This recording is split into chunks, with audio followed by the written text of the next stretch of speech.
All right, I'd like to call to order the November 7th, 2024 work session. We're going to start off the meeting with a flag salute. Just getting it. Flag salute and a moment of silence.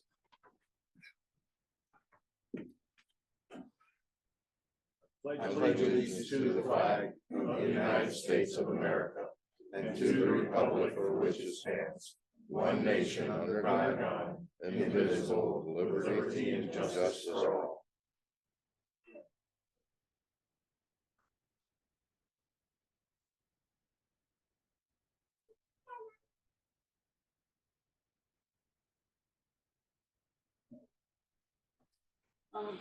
Okay.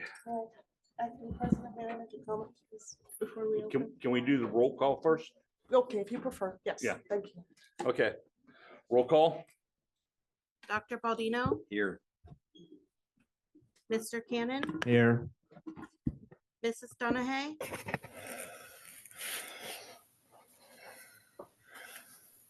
Polly up there? I don't see her. There, she just popped on. Yes, she is. Okay. Polly, you here? She's muted.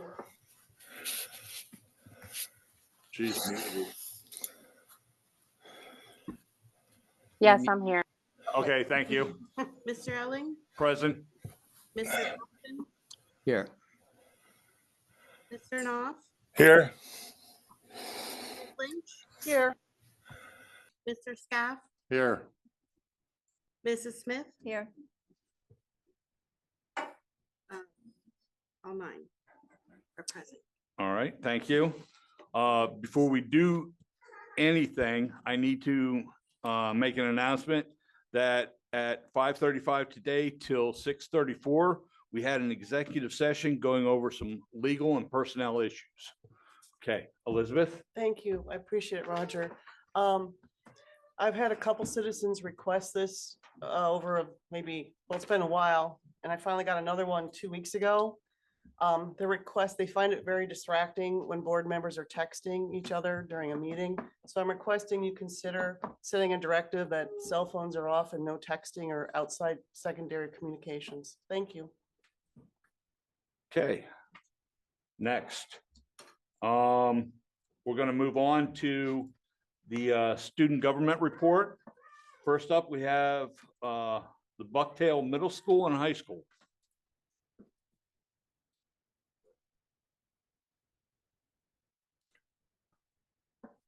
Martin, I'm sure Butch will be happy to hear you. Hello and good evening. For this month's report, we have a couple issues to begin, but afterwards, we have a slideshow to present Bucktail's busy October. The first issue we would like to bring to the board is about our guidance counselor. Our students and teachers are worried that the empty guidance counselor position will affect the seniors' opportunity to get as much college assistance they will need for their future. We understand that the position is expected to be filled sometime soon, but the seniors did not deserve to be left to find the resources they needed by themselves. Now is an important time for college and especially scholarships applications, and quite a few seniors planning to attend college that will be the first generation college students and need the help of someone who is experienced in the college and scholarship application process. The next issue we would like to bring forward is one you've heard about before. With the music program growing, music students would like to have more opportunities within the music program at Bucktail. We understand that this is not an easy problem to fix, and there are many factors that go into scheduling and employment. But as of this year, there is more interest in music programming at Bucktail than just Mr. Cayley alone can handle. The elementary program has grown to include almost 40 kids from grades 4th through 6th.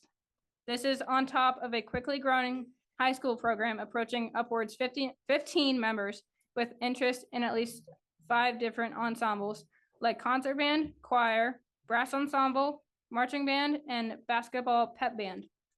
With concert band being during WIN and all of the interruptions we have to face, We have done the math and have found out we get about 24 minutes per day because of setup and tear down being 6 minutes without interruptions, and then only getting about 3 out of 5 days with an hour and 12 minutes per week of efficient practice time.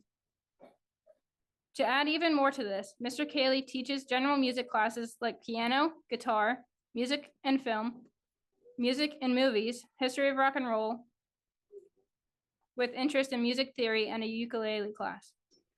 Finally, a majority of students have had concerns about the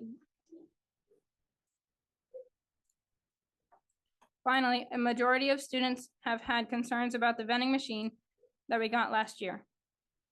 More often than not, the vending machine is out of order. The students have been wanting a wider variety of things to buy from the machine. Slideshow time. Okay.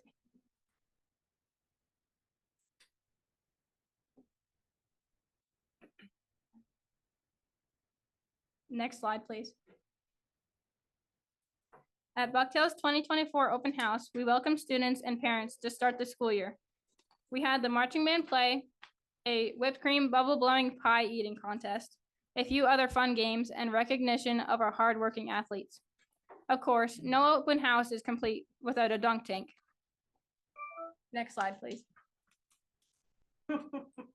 There were issues getting the dunk tank this year, so instead, 5 lucky faculty members got to take a 10-second ice bath.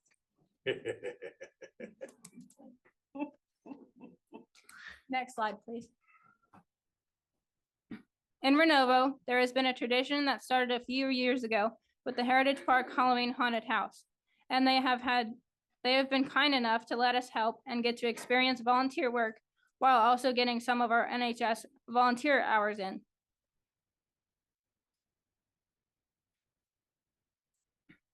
For Mr. Day's applied physics class, there are 4 teams competing to build reliable cardboard boats to make it to one side of the pool and back of our local youth center's pool. Whichever team makes the best time wins a reward. Cool. For the annual Flaming Foliage Festival, hundreds of people from across Pennsylvania came to Renovo to see the Queens, marching bands, and tens of local organizations participate in the parade. This year, to celebrate the Flaming Foliage Festival's 75th anniversary, previous Queens were invited to return to Renovo to once again ride in the parade. Some Queens traveled from as far as Florida to be seen in the parade again. Wow.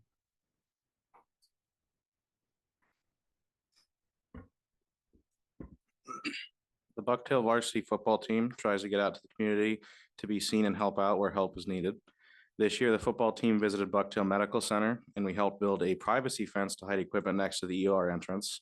Our head coach, Mr. Kevin Ransom, just so happens to work at the hospital, and the football team was the lowest bidder on the project at a competitive price of free. Way to go, Martin. Oh, that's great. So this year, one of our athletes achieved something great. Our starting quarterback, senior Brody Pence, achieved his 2nd season in a row with over 1,000 rushing yards, ending his high school career with over 3,000 yards on the ground. Brody is the first player in Bucktail history to achieve 2 back-to-back 1,000-yard rushing seasons. Brody, as well as Evan Ransom, Gavin Yehemiak, earned a spot in the District 9 Football All-Star Region selection. Congratulations to all of them.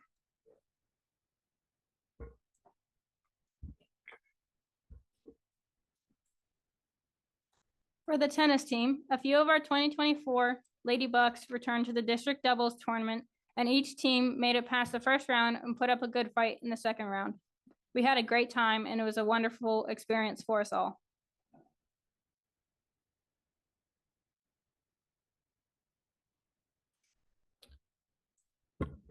For our final home football game this year, we celebrated our seniors that participated in fall athletics.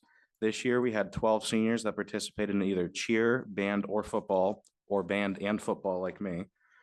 During the week leading up to the game, the senior class and our dedicated advisor, Mrs. Mandy Diddy, also sponsored daily treats for the senior athletes, as well as a meal for each senior provided by the North Bend Grill.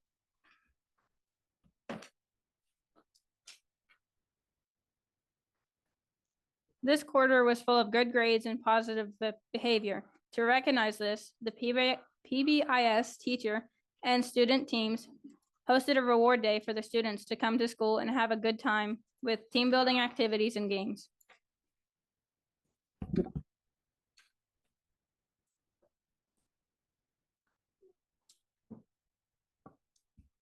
And rewinding back to August, before I move on. Next slide, please. I would like to look back on a huge milestone that the Bucktail Marching Band met this year. For the first time in over a decade, the marching band has returned to the football field to perform a halftime show in front of our family and friends. All jokes aside, this would not be possible without Mr. Cayley, who has put his heart and soul into renewing this music program. Cool. Thank you. Thank you. Is there, Oh. can she was talking about a guidance counselor up there. Mhm. Can her and her principal work with the guidance counselor down here if it's that serious on info to get in college? We've been trying to make sure that there's some guidance counselor support that's up there, and we are well into the process of having we have the people in place to have the guidance counselor go up there. Mr. Polito, if it's okay with the chair. Yeah, go ahead. Speak. Yeah, there is a guidance counselor coming into place. There's some hires being made. In the interim, one of the social workers coming up a couple times a week, and Christina Manning's also been coming up providing supports. Okay, thank you. Are you done with your presentation or? We have upcoming events. Oh, Okay, sorry. everybody just hold on. Go I thought ahead. They were done. Next slide. For November 11th, it's the 22nd Annual Veterans Day Assembly. Then for November 12th is the NHS induction, National Honor Society. For November 30th, we have the Renovo and Lock Haven Christmas parades. Thank you. All right, Thank thank you. you. Thank Appreciate you. it. Thank you. If, I'm not on the curricular, co-curricular, but fortunately the acting president is Roger. Would you please consider adding to your agenda the thing that they said about their, the expansion, for the music expansion that they'd like to see? That would be wonderful. That's very exciting. Yes, that would be like really great for that to happen because a lot of students are interested in a greater Let me ask you music this, program. okay? You guys have an indoor percussion team up there, correct? Or group? Yeah, we have percussion. Okay. One of the interesting things is down here, okay, we have the indoor guard majorettes. Did you know that the indoor percussion is also something that goes out and does things like that? You might want to talk to your teacher about that. If that's something that you guys would be interested I in. mean, the events that they go to. Yeah, Yeah, it's pretty awesome. the tournament of bands Mhm. and all that stuff. We kind of need to see Bucktail involved in that. Yeah, we've been trying to get out into our community more. That would be really cool. So, okay, Roger, I'd like to ask for a question. sure. Can you give us more detail on your Veterans Day? Some of our students, like Martin here, works with Patricia Wilson, and to like talk to local veterans that have served. And we honor them, and we have a video talking about all like the different branches of the military. And the concert band plays. And Roger, can I say something? Sure, Butch, go ahead. Tom, I've been to a lot of different Veterans Day celebrations through the years. And Yeah. it's one of the better ones I've ever seen. They Is it involve open to every the student public? from kindergarten to 12th grade. And they have slideshows, they have videos, they have the band playing, they have speeches by people. I'm hoping I can get a ride there Monday and wobble in Okay. my crutches, but I'm planning on attending if I can. So if you are What- off what- that day, it'd be something you should come to. what I time think of you'd really day is it? enjoy it. You know the time? Yes. Well, you're looking Ken, doesn't it start at 10? Yes, it starts at 10 because Microphone. what they do is, oh, wow, I got a big mouth. I'm a former teacher. Yes, because they do celebrate the 11th hour. So on the 11th day of the 11th month, at the 11th hour, it's very emotional. And these kids, we're actually working with Martin and another Haley Dent on doing a video this year, but they've interviewed some widows and some sons of veterans to tell that part of the story. But there's a whole collection of music and a lot of interaction, but it's all about kids, which makes it special for a lot of us old.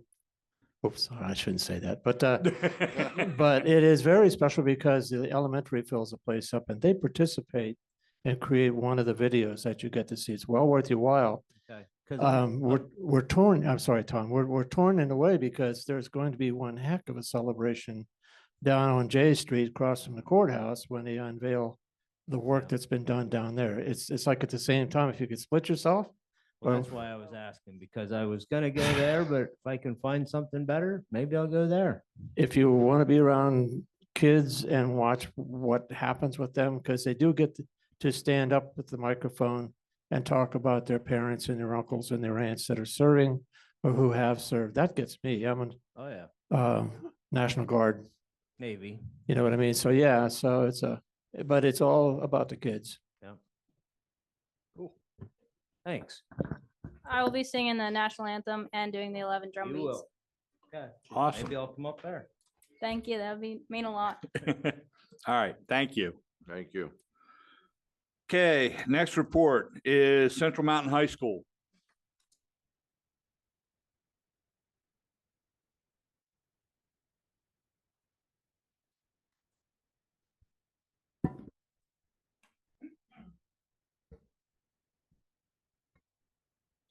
Good evening. My name is Claire. I'm the board representative for CMHS. Recently at the high school, we've been wrapping up our fall sports. This year, many teams and individuals have had great seasons. Specifically, Addison Lindsay won states for girls tennis. The volleyball team won districts for the first time ever in CMHS history. The cross-country team had 2 athletes, Damian Winner and Grace Cohane, competed states, Damian being the first boy to attend a state competition since 2017. We also had our fall frolic at the end of the quarter just last week.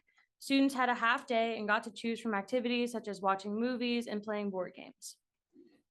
On an academic note, upperclassmen have been completing many important assessments recently, including NOCTI tests, the ASVEBs, and the PSATs. We also have recently had the Commonwealth University Acceptance Day. All of these opportunities help students realize possibility and make future plans. We are thankful to have all those opportunities and see students taking advantage of them. We also, our guidance counselors are great. They put out scholarships all the time for us. It's super helpful, especially to students who don't have anyone in their life helping them through the college process. Upcoming at CMHS, we have NHS and German Honor Society inductions in the next 2 weeks. Winter sports start on the 15th of November, and our annual Powder Puff football game is tomorrow night at the stadium. Other events happening at the high school include the fall play called Puffs. We open on November 22nd and it runs until November 24th. We would love to personally invite all of you and would love to see you there. Student government has also been working on important issues. We've been keeping up with our meetings with Mr. Varelli and discussing things as a group. So we don't have any improvements right now, but there are more things in the work. We're just planning to tackle some bigger issues. Thank you. Thank you. Thank you. Okay, next up is Central Mountain Middle School.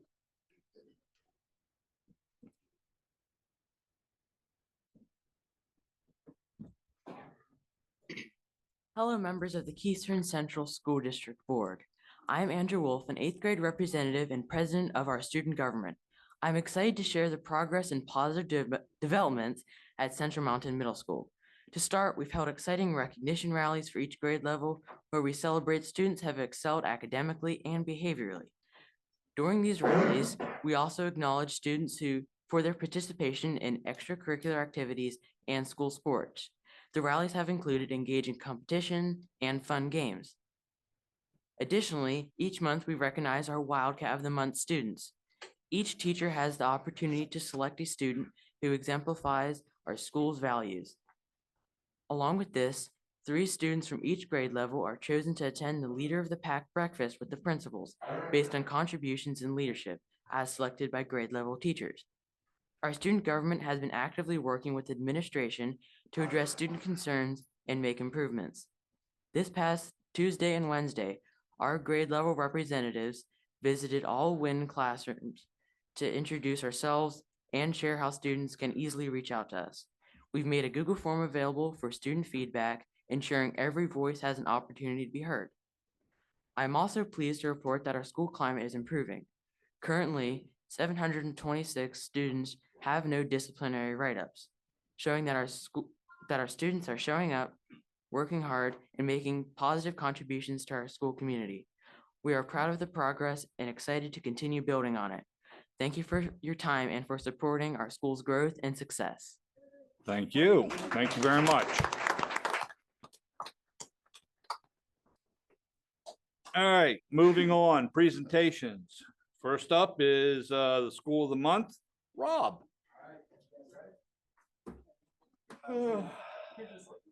Is this on? All right, this is on.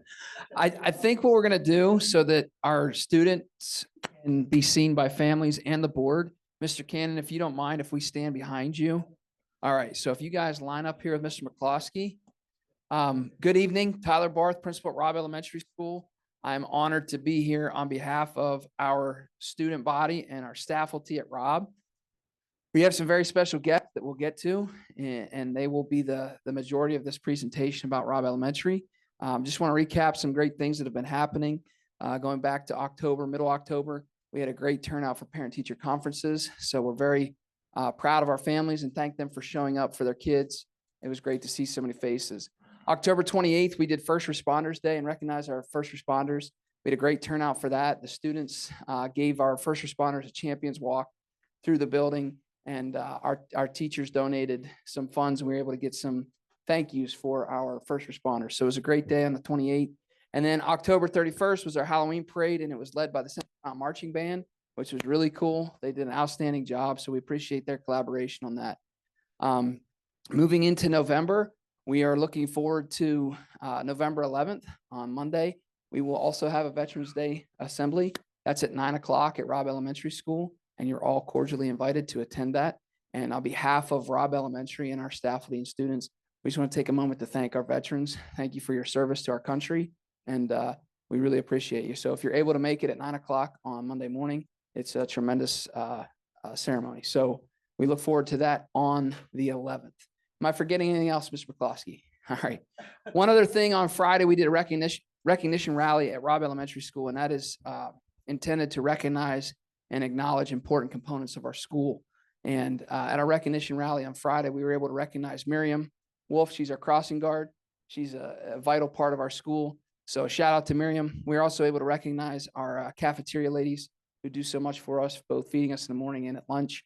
And then Candy Berry is a custodian that filled in at Robb while we were looking to fill a position. And so we gave Candy a phone call. The kids were pretty excited about that. We called her over the microphone, and I'm just glad she answered the phone the way she did. And then we also gave a shout out to Billy Hanley, who is our new daytime custodian, and he's just doing a fantastic job. So we thank those people so much for all they do.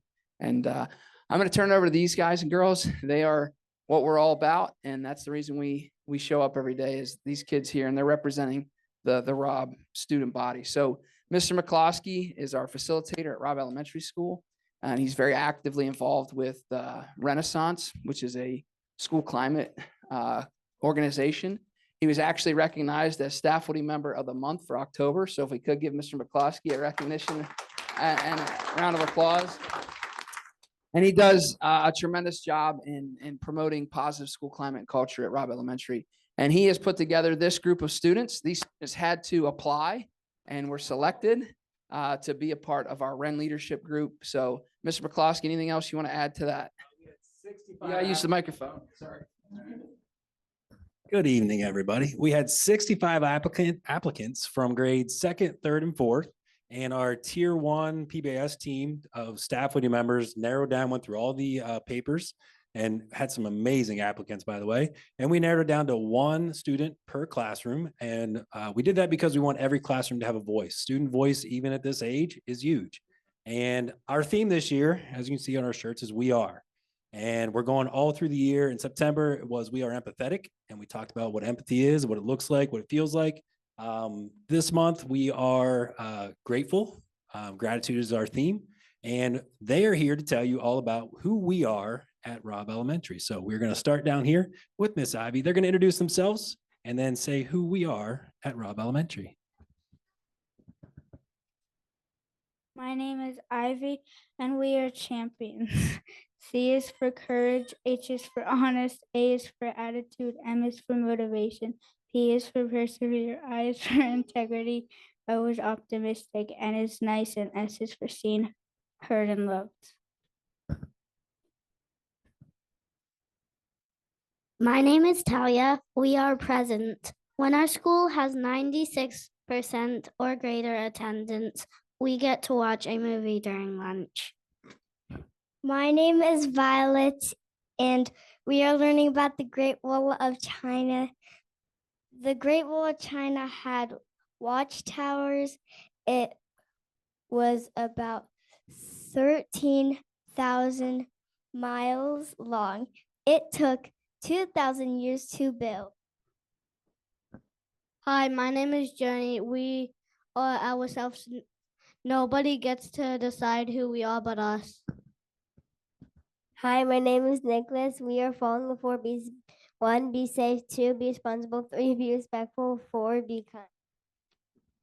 My name's LaShawn, and we are representing Brave. We work hard and try our best on PSAs and other hard tests. We also try to find ideas to stick up for people.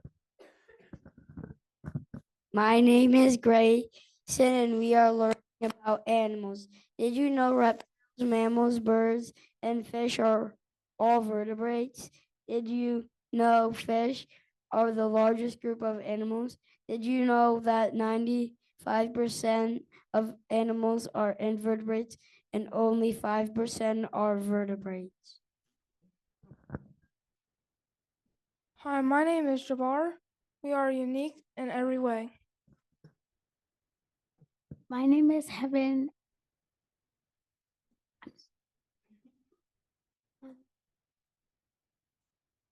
Today, I want to talk about why it's important to listen to our teachers. Our teachers are here to help us learn new things every day. When we listen carefully, we can understand more and become smarter. Listening helps us follow directions, understand lessons, and ask questions when we're not sure about something.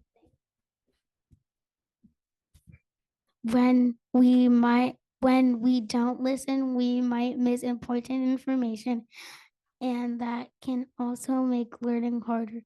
So let's be good listeners and show respect to our teachers by doing this. We can learn a lot and do our best in school. Thank you. Hi, my name is Fiona. We are leaders and helpers. We help by being at recess, being on the bus, being in lunch duty, and being S2S mentors. Hi, my name is Brinley. We are seen, heard, and loved. We feel seen, heard, and loved through recognition rallies, fall festivals, dance parties, tickets in our classrooms, rock, paper, scissors with staff faculty, and positive office referrals. So give them a round of applause.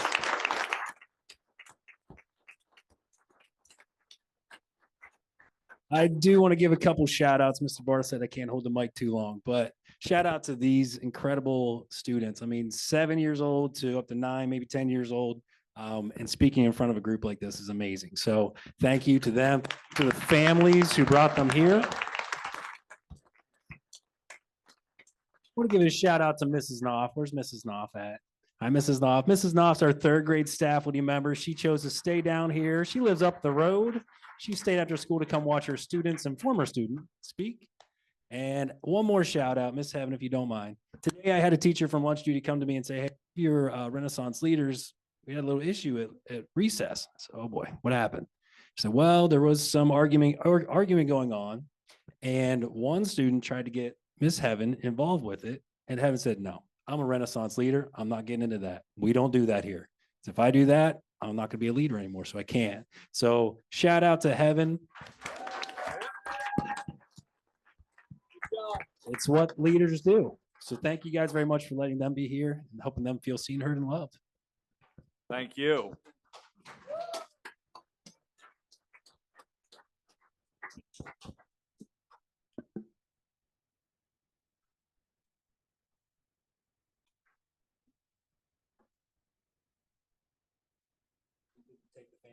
Absolutely. Yep, absolutely. Thank you, families, for showing up.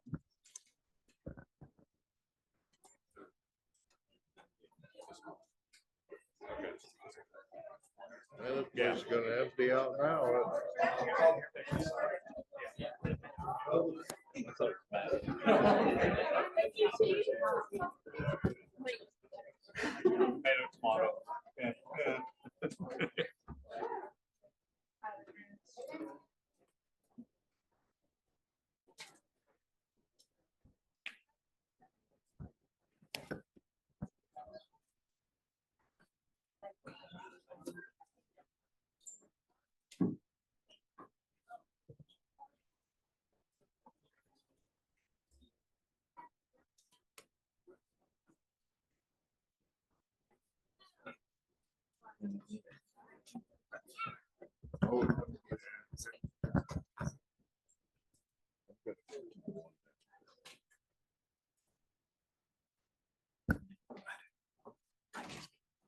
All righty, moving on.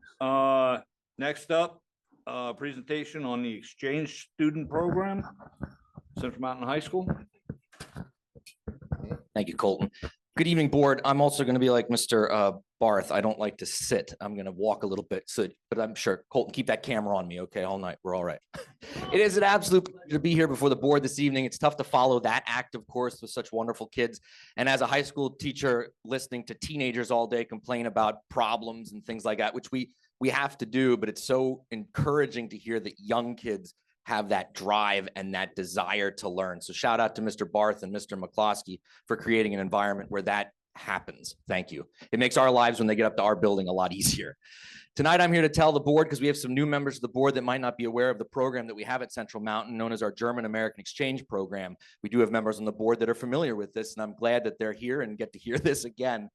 The German-American Exchange Program at Central Mountain has a long history, and we're very proud that the district continues to support this program. Colton, if you would, please. I'd like to give you just a little bit of background. The program itself dates all the way back to Mr. Marshall Hopkins at Lock Haven High School. He created this program in the mid to late 1990s and has been going on ever since. We have an exchange program with a high school in Germany in the town of Buchen. I have the arrow pointing there to southwestern Germany. This school is a high school in a very rural area of southwestern Germany. The name of the school is Burkhardt Gymnasium Buchen, named after a famous person from their history. And their school is just a little bit older than ours. They're celebrating their 250th anniversary this year. The school is. So to put that into perspective for Central Mountain. But that's geographically where our partner school is. Colton? This is a picture of the school. This is the building here. These four main blue roofed buildings. That is the high school. And the town behind it is the town of Buchen. It's a very quintessential medieval era German town. The town itself is roughly population wise the size of Lock Haven. The majority of the students to the high school come from Buchen, but then also from the surrounding suburbs that stretch for about a 30 to 40 square mile radius. Colton? This is the town itself to give you an idea. This is the main square. That building there in the middle is the Rathaus, which in German is the city hall. Buchen is celebrating its 1,250th anniversary this year. The city has seen a lot from both world wars, of course, and also the plague and survived. So this is the town that when we travel to Germany, where we are in, the students get to walk through this town square every day to get to school, or most days to get to school. So just to give you a visual of where these students that we had here are coming from. Colton? So as I said, the exchange program has been in place since the 1990s at Lock Haven High School. Once Central Mountain was created, Herr Hopkins came here and brought the program with him. And then when he retired, Sarah Lugg, who was the German teacher at that point, took over the program. And then when she got out of the German program and I was hired in the early 2000s, then I took over the program. And we've been very lucky that the school in Buchen has continued to support this program as well. So every 2 years is how we've been doing this program since the 1990s. The Germans will come to Central Mountain, Lock Haven High School, Central Mountain High School, usually in October for about a 10-day stay. And then the idea is that then we go to visit them. Each German student is paired up with a Central Mountain student. So the two German teachers in Germany that I work with and have worked with for the last 14 or 15 years, what we do is a year out, we start getting kids to apply for this program. They have to be a German student here at Central Mountain. Over there, it's open to any student because all students in the German school system have to learn English. Their English is really great. And then they apply to come here. To give you an example, we had 18 students participate this year from Central Mountain. At the school in Buchen, they had over 100 students apply to come to Lock Haven. And they had to narrow that down to 18 because we do a 1-to-1, a boy to a boy, a girl to a girl, because it is an in-house say. So when the Germans get paired out with our American students, the beauty of today and modern technology is that my students found out who their German partner was probably back in January or so of this year. And because of social media and technology, they've been able to create a friendship all spring, all summer, so that when those Germans got off the bus here at Central Mountain in October, it was like they already knew each other. In fact, Christian is here. He was talking his German almost every day for months before his partner actually got here.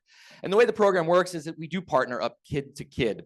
And that's where the responsibility then falls on the families here in Central Mountain, because they understand as we go through this process that they are adopting a German teenager for 10 days. And that is their new son or daughter for that 10-day stay. They are responsible to house them, to feed them, to get them back and forth to school, and to give them the best American experience that they can have here. And before I go any farther, I would be absolutely remiss if I don't say this a bajillion times tonight, that the families that hosted kids this year were some of the best families that I've had the opportunity to work with. They were gracious, they were loving, they were kind, and they opened their doors, their homes, their families to these kids who came over. I cannot thank them enough, and I'll thank them more as we go through. As we said, this year we had 18 students that came from Germany and 2 teachers that accompanied them, a male and a female. So what do we do while they're here? We try to give them the best American experience that we can give them. Of course, they do spend some days here at Central Mountain, so they get the full American high school experience. They follow their American student through their schedule day to day. They sit in algebra class, they sit in algebra class. They go to lunch, they go to gym. And we also try to plan events while they're here. The very first day that they arrived, or the very first full day that they were here, we had a welcome picnic and party at Riverview Park right along the river there, where we played a lot of like icebreaker games, get to know everybody, because for 10 days, we're one big family of 36 kids. And we try to create an environment where everybody feels welcome and that we get to know each other. Years ago, that was really awkward at first because they didn't know each other. But with technology, it was unbelievable. It was like they all knew each other the first day, and we had a wonderful bonding experience. Shout out to Mr. Varelli for grilling that day for us. He cooked hot dogs and hamburgers for us, and we gave him that American picnic. They had macaroni salad. It was about as American as it could get. We also took them to Penn's Cave, and we did the tour, of course. We then spent a picnic lunch at R.B. Winter State Park, so they got to experience the nature of central Pennsylvania. We then took them to Penn State one day, and we took them ice skating at the Pagula, and I treated them to creamery of course, at the Berkey Creamery at Penn State. And then through the help of Senator Chris Dush's office, we had a Capitol tour in Harrisburg where they toured the Capitol building, saw the House and the Senate. We also then toured the State Museum there in Harrisburg, and then we had lunch in Harrisburg before coming home. While they were here also, we attended a home football game, so they got that experience. And again, they went through the normal school day. My family's on the weekends. I said the weekends are yours, do whatever you want with them. So a lot of them did Halloween fall type stuff because that's not necessarily a really big thing in Germany. So they carved pumpkins. Of course, it is central Pennsylvania, and most of the families did take their German shooting because that is something that is quite foreign to most German teenagers. For a lot of them, it was the first time they ever held a gun or saw a gun in real life. So that was an awesome experience for them with the permission of their parents, of course. And I made sure that I had that a very clear conversation with all of my host families. Safety first, and they had an awesome experience. And a lot of other things. One of our families took their German to Niagara Falls on the one Sunday that they were here. So again, our families just opened their whole lives up to these kids. Colton? So, why do we do this? I often get that question. I look at these two signs right here when it says our mission. We are committed to developing lifelong learners who are adaptable, resilient, and high moral character, and preparing citizens for the challenges and opportunities of the future. What my students had to go through to live with somebody they didn't know for 10 days, they didn't necessarily have to overcome a language barrier because these Germans, their English was phenomenally good, right? Right? Better than some of our Central Mountain High School students? Maybe. I don't know if I'd go that far, but there wasn't that, but there was that cultural, there is cultural differences. And our kids were able to adapt, to turn when they needed to make their lives open to these foreign students in our building. And those are skills that how do you build those skills? Through actually doing them. And this opportunity gives them those opportunities to work those skills. They did get to experience a new culture. The Germans that were here got to experience a new culture, but our American students got to experience their culture as well. They're going to get to experience it a lot more when we go over there, but they got to experience, there were times when the Germans didn't quite understand why we do certain things. And I think that was a good opportunity for my American students to say, yeah, why do we do that? I don't know. One complaint was, why do you guys use so much plastic here from the German perspective?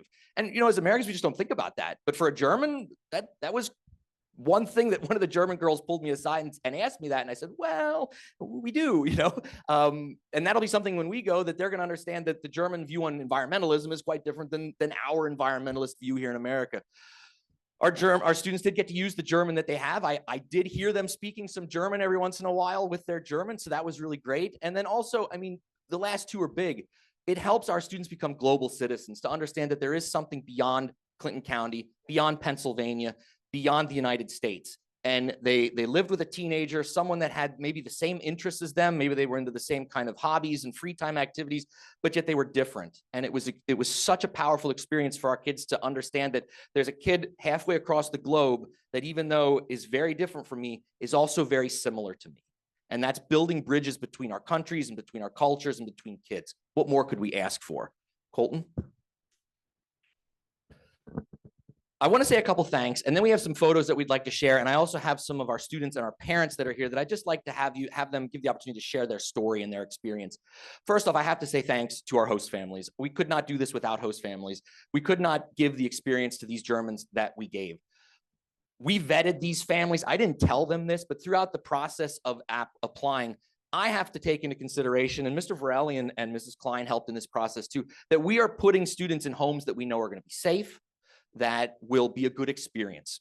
We also have this long questionnaire. If a kid has a pet allergy, we have to know that, right? Can't be in a house with cats. I can't put you in a house with cats. So we go through that process to make sure that it's as easy of a transition for these kids as possible. And I know that on the German side, those German teachers in the school over there and those families do the exact same thing for us. It's truly looking out for each other. Without this, the host families this wouldn't happen. I have to give a huge shout out to CMHS and the Keystone Central administration, faculty and staff. The faculty at the high school were absolutely wonderful while they're here. They included these kids in their lessons. They made them feel part of our school. Our administration as well. Every time I went to Mr. Varelli, Mrs. Klein, Mr. Williams, it was, what can we do to help? What do you need us to do? Let's make this happen. Dr. Redmond as well, I extend a huge thank you to for being part of the program as well. He got to spend some time with the two German teachers that were here, building those relationships, showing that the district also cares about this program. And I know that the board has supported us because you approved the field trips that we went on and all that, and I'm hoping that you continue to support our program. The Keystone Central Foundation awarded us a mini grant of $1,500 that we used to help pay for the transportation for the field trips. So that took a burden off of the shoulders of our parents that didn't have to pay for that. Also, local organizations, the local Lock Haven Kiwanis donated $500 to this program to also put towards transportation costs. And then finally, a great shout out to Chef Candy Grimes in our CTC Culinary Arts program. She provided all of the food for our picnic. And it was, again, she was, what do you need? I'll make sure it's done, and it's going to be just what you want done. Wonderful experience for these kids. Colton, if you could go to some of the pictures really quickly, the other presentation we sent.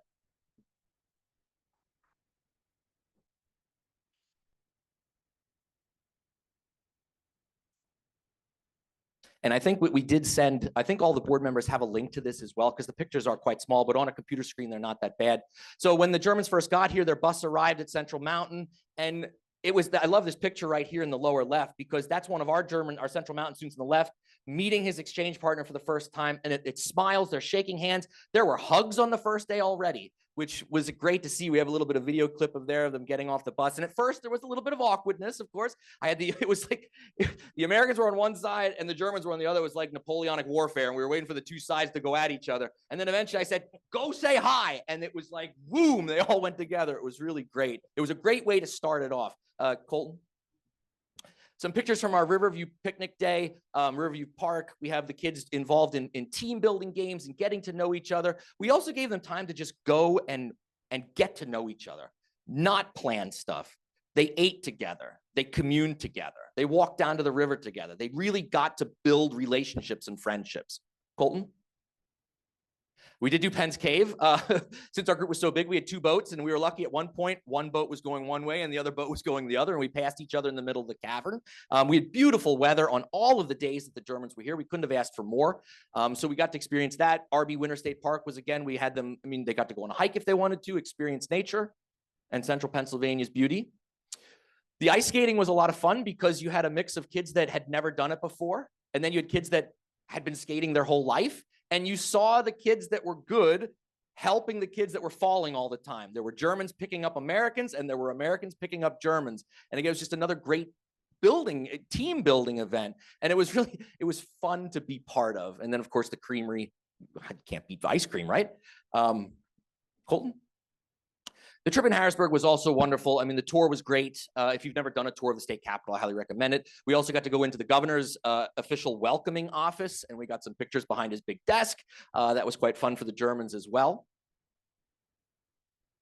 And then, of course, we have some photos that the family shared of our Americans with their Germans, doing various things, carving pumpkins, riding horses, exploring. I know we had some kids that got lost on a four-wheeler ride the one night in the middle of Woolrich, but they got found, so it was all good. True central Pennsylvania experience, right? Colton? There's some more photos, corn mazes. They really got the Niagara Falls, of course. And you see that in all of the photos, these kids are smiling. They're happy. They're truly enjoying it. Colton?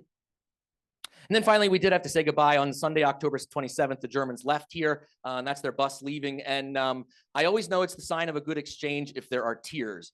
And there were a lot of tears that morning, from both sides. The Americans were crying, the Germans were crying, and that shows that this worked and that these kids had an awesome experience. So they are now back in Germany, and I've talked to them since. Everything went well. Their flight home was great. And all of the Germans had nothing but wonderful things to say about Lock Haven, about Keystone Central School District, about Central Mountain High School, and about the families that they lived with. So in order to make that point driven home a little bit more, I would invite any of my students at the time that are here, or some of the families would like to just say a couple words about their experience. And while they're getting up here to the microphone, I do have to give a shout out to Miss Lindsay Kalbach. She is the other half of this exchange who helps me. I couldn't have done half this stuff without her help. So I just want to give you a personal thank you. Come on, who's talking first? Christian, get up here. Evening, everybody. It's fantastic to see you all. I'm a senior here at Central Mountain High School, and I just participated in the exchange with my partner, Quentin. It was a fantastic experience. There's nothing that you can compare it to. I mean, after those first couple of days of awkwardness, you really get a whole new member of your family. You get a new brother, a new sister, and it's such a great experience. You get a whole new perspective, even the little things. I know one of the biggest culture shocks for my exchange student was just the little conversations that we'd have with passerbys. It's just not something they get to experience. And it's a fantastic opportunity, for them to get to see our culture, and also for us to get to experience it with them. And I'd like to give a huge thank you to Mrs. Kalbaugh and Mr. Maidenford for taking all the time to make it as special as they did. Some of the best teachers at the high school, they really care about their students.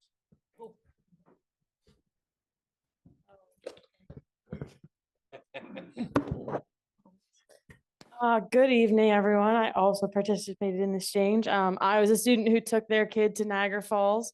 We also went shooting and carved pumpkins and did all the things. My exchange partner's name was Laura, and she was like the stereotype of a German person, like very quiet and stone-faced, and I'm the opposite, so it was a little awkward.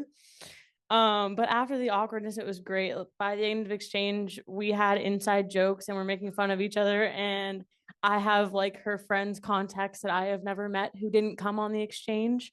It was just a great time. And like Mr. Maidenford said, we're so different, but it's so interesting to see that we're the same too at the same time from completely different cultures. She asked questions, I asked questions. It was like a toddler looking up to like an adult they were impressed by. It was so interesting. It's fascinating, and it's so different to learn from someone who's in the culture, hear the accents, then read from a book or hear from Mr. Maidenford. It's a great experience. It's an irreplaceable experience. I suggest anyone who can go on it, send your kid on it. Like, it's great, and it's very educational in a lot of ways that you can't experience otherwise. And again, thank you so much to the board and Mr. Maidenford and Mrs. Kalbaugh and the two teachers from Germany and everyone who's helped. It's an unforgettable experience. Just wait till you guys go over there. The food's phenomenal. Ricky, do you want to talk? And we're more student, and if any of the parents want to speak, we'd appreciate you. Hi, guys. I'm Ricky Fantasky, and I'd like to start by saying the day that we said goodbye to the German students, Herr Maidenford said that the exchange, it was the perfect exchange, and I completely agree with my partner. It's like he fit in so well with my family and I, and that was a great time.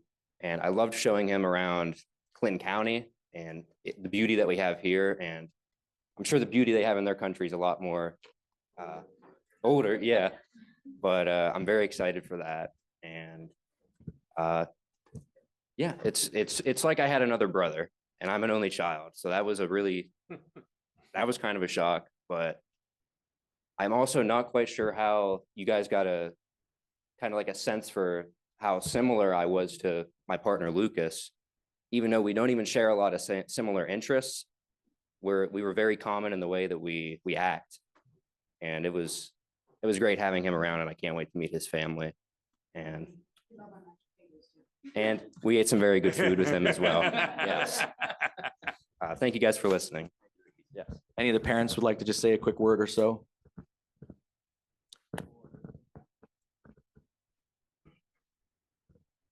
Good evening. My name's Jim Watson. My daughter's a junior here at Central Mountain, Angelina, and this is actually the second student that we've had in our home from the program. My son Nathan had one 19, and unfortunately his experience was cut short. They didn't get the opportunity to go to Germany because of COVID. But we're looking forward to hopefully Angelina getting that experience.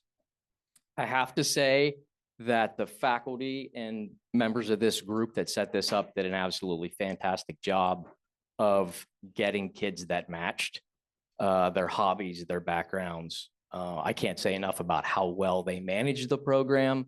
And I really hope that you consider funding this and supporting this program going forward. It's a great experience for these kids to realize that no matter where you come from, we've all got a lot in common, and that ability to understand those different experiences, backgrounds, perspectives is invaluable.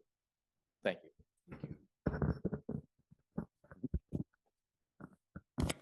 Good evening. Tim Owens here, Caroline's junior, my daughter. Just a exceptional opportunity here.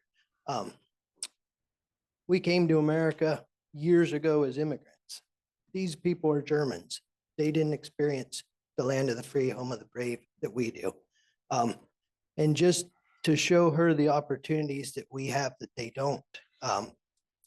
Just the differences in culture. They don't drive till they're 18 and it costs them a couple $1,000s to get a license. Just a wonderful experience. Again, Mr. Baden Foreman, their matching abilities there's no complaints there.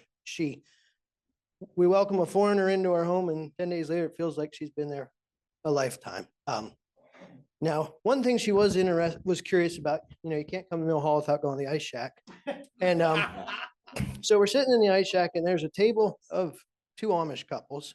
Horses are tied to the hitching post with the blinkers on. I said, Sophie, how do you say your horse is free and headed for Walmart? So she meanders over to the soup kettle next to the paper towels and is trying to get a paper towel while listening. She said, I don't quite understand their German. It's like, well, that's Pennsylvania Dutch. It might not be right. So I do my Google Translate and I said, I think it's Erfährt is free on Wegen von Walmart. So she never quite got up to go over and tell them that, even though it wasn't the truth. But we all had a good laugh about that. Thank you. Oh yeah, Heidi and Lily. One more story real quick. While they're getting up, everybody says about how great the matching was. Like it's a process. We have these forms that they fill out, and then I have a Zoom call with the 2 German teachers, and we literally talk about the kids. I'll say, I have a girl, Lily, here. She's really into softball and other athletics, and because I know my kids, because I have them year after year, I can say what kind of personality type she has. What does she really like to do? And then the Germans will say, oh, I got a girl just like that. And then we start comparing notes, and we match them up. Sometimes we hit a home run. Sometimes we don't, but more times than not. Lily, right? Yeah. Go ahead. Hi, I'm Lily and I'm a junior. This was amazing. It was like the best 10 days of my life. My partner, Mara, she was perfect. She became like my best friend. I'm Heidi. I'm Lily's mom.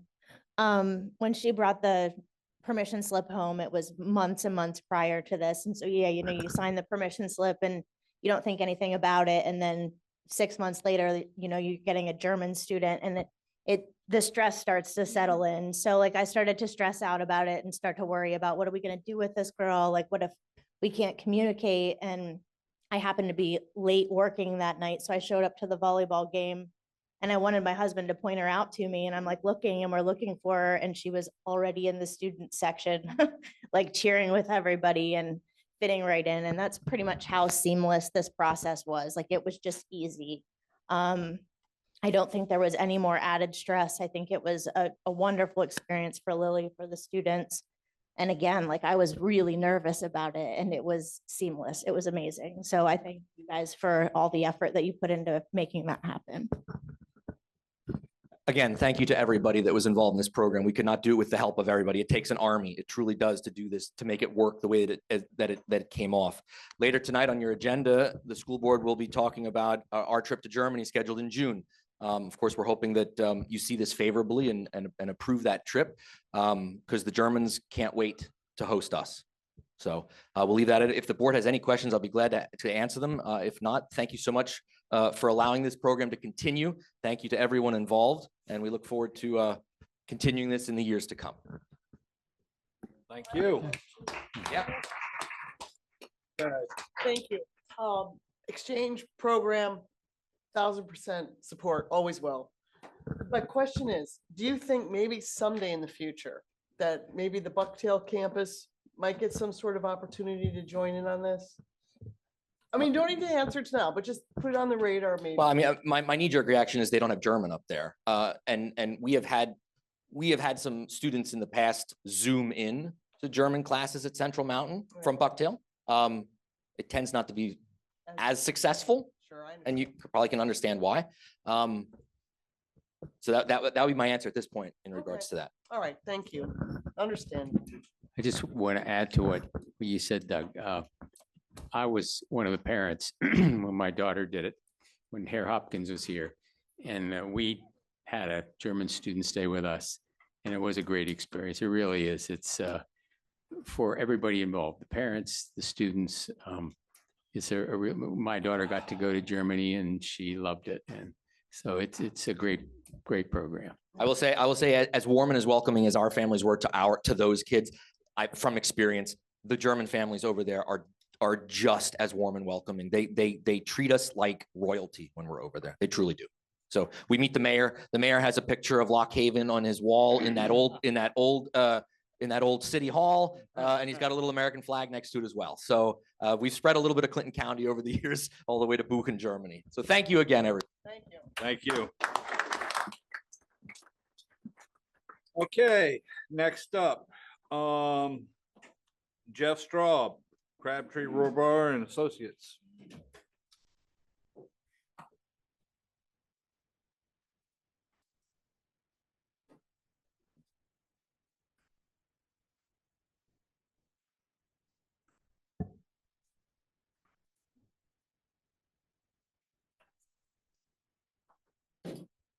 Everybody, we're going to do a quick update for thank you, sir, for Liberty Curtin Elementary School, and this is going to be a condensed version of what we presented to the facilities team about 2 weeks ago. I think we were here.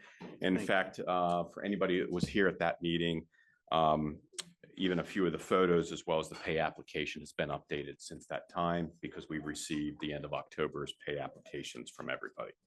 I'm happy to say the project is on schedule and moving very well.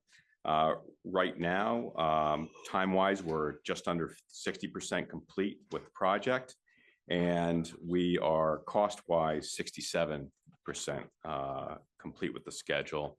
And we are roughly, knock on wood, 2 months ahead of schedule for the project. Okay. I'm going to hit a couple of the updates and then really more focus on the photos. So if we can just, yeah, there's the overall summary. The school is now under permanent roof at this time. And the last sort of trim is occurring around the perimeter of the building.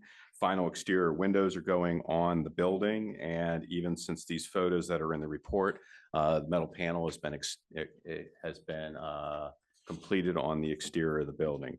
Interior mechanical, electrical, plumbing systems are 80% complete. Plumbing is 90% complete, as well as electrical is generally on that same track as well. Any long lead items, which typically is hitting the construction market the last couple of years, has not been an issue on this project. Essentially whether it be rooftop equipment, mechanical systems are on site and delivery. And the last large component is the electrical switchgear, similar to mechanical, or I'd say your main panel that you would have in your house. That is scheduled to be delivered in December, 2 months ahead of schedule. Okay. And then at this time, masonry brick is complete. And really we're now at a point where the final finishes are completing, are beginning and will occur through the winter season. So cabinetry, casework is showing up in the month of December. Drywall is being completed in the main office and in the library. And we'll start to also complete ceilings as well as visual displays, tack boards, whiteboards, things like that in the classrooms at this time, and then be followed by the flooring. Okay. We do have some challenges that we're addressing with the mechanical contractor at this time. Every project does have, unfortunately, some things that we work through, but we're we're coordinating with the district on that this time. I'm going to jump to some of the photo reports that you see up on the screen. For instance, the first photo just sort of shows the building in May, which essentially it was just coming out of the ground, and now we are fully under roof for the building. So substantial change from May to October. And then also you're seeing some side by side of back in May, really we were just pipes were starting to come out of the ground, where now we are putting final duct work down corridors and getting ready for ceilings to be installed. Just some additional sort of side by side photos. We said we would do this when we did the last report in May. Just as the classroom wings go up or corridors are enclosed now for the main classrooms, mechanical rooftop unit are installed on the roof. You can see sort of the just proximity of the existing building to the other. The actual roof lines are within, I think, less than 6 inches of each other. So it's a very confined site with both buildings being completed at this time. Main entrance is being readied for for metal panel. This is some photos of when the brick was going on, as well as the interior main lobby of the building and security vestibule. Next page is the mechanical room, essentially complete with boilers, pumps, and all the other systems supporting the building. Classroom hallways and the gymnasium being completed at this time. I'm just trying to do a sort of a compressed version of what we presented the other week to be efficient with time tonight. Pay application on the next page. And this is just an overview. So overall applications at this time, essentially we are 67% complete, and you can see the breakdown on the far right. General contractor is 70% complete. The plumber and the mechanical contractor actually are at 90 and 85%, and the electrician is at 22. Quite frankly, we're not quite sure why the electrician is only billed out 22%. He's much further along than that, but that's his prerogative as a company. He is further than 22% at this time. And then you can just see some of the breakdowns. I'm happy to say we're only at a total of $8,000 of change orders. Some very minimal work by both the general contractor as well as the plumber, and nothing for the mechanical or electrical contractor. I will note there's just a few very small items. We're probably going to be somewhere between $3,000 and $5,000 having one change order in the next month or two. We're combining a couple of very small items with the general contractor, but really that's over probably a 4 or 5 month period. So really, we've barely scratched the $540,000 contingency. We're trying to watch those dollars very closely for the district as we move forward. So essentially at this time, we've only used 1.5% of the overall contingency for the project. And we also did present an overall change order log for the board at the facilities. And with that, I'd really open it up for any questions that you have, trying to be efficient with your time this evening. Elizabeth? Thank you. Yes, unfortunately, it didn't get in the facilities minutes that you see on board docs. Please explain, if you wouldn't mind, explain what you explained to us at facilities on the roof slant. And even though we talked about it for 2 years, the solar, putting solar on the roof, and why that's a challenge at this point. The roof slant as far as at the main lobby, or just the overall roof of the Well, building? when during the meeting, McClure, after you left, Okay. stated that due to the slant of the roof, it's opposite of where it should be to get optimal solar panels on. So you had already left, so I'm just wondering if. Okay, yeah, I wasn't present for that meeting. Right. Again, we were not looking specifically at solar for the project, so I haven't had those specific discussions with McClure. We did not, what we were dealing with on the site, which you actually could see from that one photo from the 2 buildings, is there was quite frankly just sort of one orientation to fit that additional building with the existing building on site. We were right up against sort of existing stormwater lines and things of that nature. Where I have done solar on projects in the past, sometimes you do need to rotate, and it does affect the number of panels Okay. that go on the roof. Okay, and also they said that it's too small. The piece that you say that's coming in a couple of weeks, that's why they won't be able to use as much solar at that site. No, The- if I could, I Please. think we're talking about the switchgear. And so because McClure didn't have the specific specs on the switchgear, they didn't know whether or not they could wire directly into the switchgear or if the room for the switchgear was big enough. It was an unknown. It wasn't that they couldn't, they just didn't have the information to make that. And I would note that McClure has reached out to us. Great. We're in the process of putting them in touch with our engineering team. Thank you. So that we will move forward with that. And I did mention that the facilities, just being careful, because I've run into that in the past of we go to put a solar array on a building, and then we have to unfortunately tell the owner it's not just the cost of the array, but it's also an upgrade of the electrical system. So I just wanted to, not knowing the specifics of what they're looking at, I wanted you to all be aware of that. That's a and ask great that update question. that we needed to hear.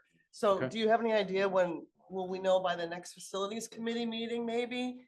How that conversation went and what we can anticipate? I would assume by the next, I mean, I'm not personally involved in that. Sure, I That's more McClure, separate from us, but we will be putting our team in touch with them. We started that process, and then McClure can answer back to you. Yes. That's wonderful. And the other So- thing that wasn't in the minutes is the request for a list of items where we might be able to lower the cost. We had talked about, new furniture, vinyl flooring, anything that for a list. Are you still working on that list? We are not at this time. If the district wants to look at furniture, we're willing to have some discussions and assist. I think I did state that you want to be careful about any adjustments to furniture, because if you're trying to use existing, a lot of times older furniture can damage new if it doesn't have the right slides on the bottom of things. As far as, and I was trying to be direct on the one comment, and I'm just stating that because really we're at this point where we are 67% through the project. So Mhm. all materials have been bought out. All the We did flooring, the vinyl flooring, that's all been bought? all that material has been bought out actually for quite a long time in the project.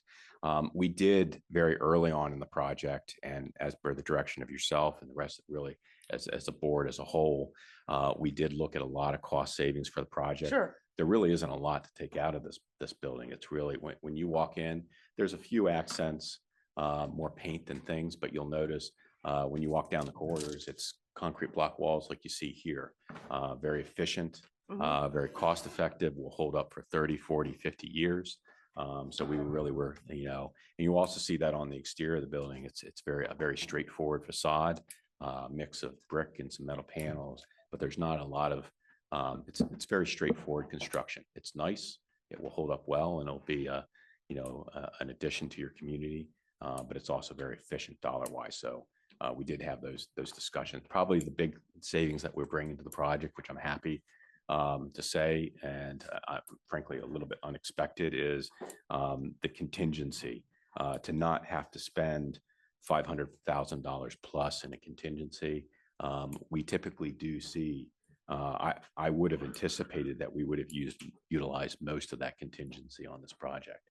I said at the facilities, and I also had conversation with your administration, and I had said to Drew, who's really led the project with me,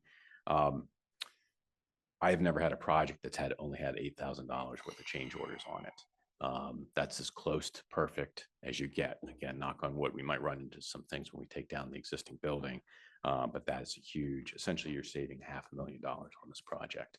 And that's an option for you of essentially you're lowering the overall cost We need those roof that you things. as a board approved in the past. So, okay. Okay, so in other words, the furniture hasn't been purchased yet, and that's an option where we could actually save more money. Is that correct? That is something that, yes, your administration is Okay. looking at right now. Correct. Okay, well, I don't know, does the rest of the board want administration to try to lower that cost or not? I mean, they need a directive. So we've been working really hard on determining which furniture would be appropriate to keep and which is not. Most of the furniture that is there is 30 to 40 years old. Okay. And so we're looking at replacing the older furniture. As you're saying, a lot of it isn't compatible in terms of the way the feet are set up and the slides for the new flooring that we're getting. So we're being as frugal as we think I it know, makes I'm sense sure you to could. be. Right. And looking at every cost saving measure that it makes sense to do. We don't want to put 40-year-old furniture into the brand new building. It's been in need of repair. And this is chipped, damaged wood pieces coming. Like this is furniture that definitely looks 40 years old. I don't think it makes much sense to transition that into the new building. Okay. All right. Yep. That it? All right. Thank you. Thank you. Appreciate it. Have a good evening, everybody. Yes, you Thank too. you. Okay, let's see. Next up is hearing of visitors. Okay, one of the things I have to read before this is the Keystone Central School District Board of Directors encourages public comment from its citizens. Each community member may speak for a period of no longer than 4 minutes per item. Please understand that this is not a time for dialogue with the board. Rather, the board will listen to all comments and consider them in further deliberations. Our individual email addresses are on the website if you'd like to contact your individual board representative. We ask that you please direct comments of a personal nature regarding an individual employee directly to the superintendent and not out into the public. All right, with that, let's see. We have, okay, first up, Rich, you're up. Good to see you, Roger. Good to see you. I'm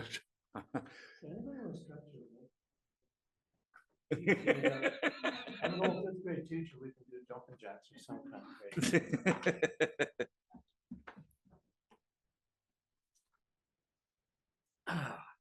Good evening. Let's see. It is, it's nice to sit here and hear what's going on with Liberty Curtin in the first place. We had a reunion of staff that taught at Liberty Curtin. And I had 4 of the most delightful years at Keystone Central at Liberty Curtin. I was there for the closing of Beach Creek. So when they folded those two together, brought in a portable classroom, I ended up teaching a year in the lobby. They built a wall down there, 2 walls. And my place for supplies was actually the shelves on the stage. So whenever lunch was happening, I had to be careful what I was teaching at that time. And they have these humongous windows facing south. So the kids cooked for a little while, but we did a lot. Liberty Curtin was a very kind of innovative school. And then I had the good fortune also of teaching at Nova for most of my career. Taught at Liberty Curtin because I was working on one more degree at Penn State. And it was convenient for me to leave school and buzz up to take those classes. But so we're excited to see what this ends up looking like. And Mary George couldn't be here. She wanted to, but she called me and said that she is ill and she has been through a heck of a lot. I won't go into all the details of it, but like she's running her husband to Williamsport a lot to do chemo radiation. So that pretty much spells it out for you. But Keta covered just about everything that she was going to tell you. So that so you got the gist of that. Our goal, and what I'm representing tonight, the Greater Renova Area Heritage Park. And that's basically the historical group for the Renova area. For those that don't know what that's about, and I won't get into that. I'd love to meet with any of you to talk more about it. But we've got a lot going on, and tonight I'll just talk about one of those items because it involves kids, and we have been together as an organization for 20 years. In that 20 years, we're still learning and growing like everybody else. But we're very much, I'm a graduate of Bucktail. Mary George is a graduate of Bucktail. Actually, I was the first one out of, my class was the first one out of Bucktail High School in 1968. So I am old. But we are very, right now, I'm not here to complain. You will not really ever hear me complain about things. Those of you, Elizabeth knows me and a bunch of you, it's not my thing. You will hear from me but it'll be private or through email if I've got a beef. And I usually, I don't like dwelling on negative stuff, and Mary George doesn't either. We love kids, we believe in them, and we believe in our school. So what we're trying to do is build collaborations as a community organization with the schools. We've been doing that for a while, but recently we've been really encouraged about what's happening. Yeah, we have a big hill to climb at Renova. You all know the reasons, but we have been very fortunate to now have on board. I think Jack and I are probably the oldest Keystone Central employees or teachers, going back to the first version of the consolidation when the 4 districts came together. So we've seen that whole progression. I can tell you without reservation, we have the finest administration in that history, in that time. You have done something right. You've tried, the boards have tried, but I think you got it right. And I won't go in. I have about 2 more minutes left, but may I call you Frank? Okay, so Frank and Randy leading the team. I have not met the curriculum director or the special ed director, but what you have assembled here, given the background and history that I have, they understand where we need to go. Their experiences. I urge everybody in here to get to know these guys and the other employees or the other administrators, because they get it, they understand it, they've been there. At Heritage Park, we got involved with 4-H recently, and Jimmy Polito, who was in my 5th grade, he invited us to come over and set up in the hallway at their back to school night with our 4-H program. We have a kit, it's a Lego kit that 4-H makes available free to us. And it's all about teaching the first levels of robotics and programming. So we had parents stop by and kids stop by. Had it not been for that, we would not have a club. So there's one collaboration that we're really excited about. And then to figure out where to go with this thing, we ended up finding a mentor in State College. They run the Center County 4-H program. It's huge. So I asked Frank and Randy if they'd want to go over one evening. So we hopped in a pickup and went over to State College and met these folks who were running this program. And I think we were all amazed about that.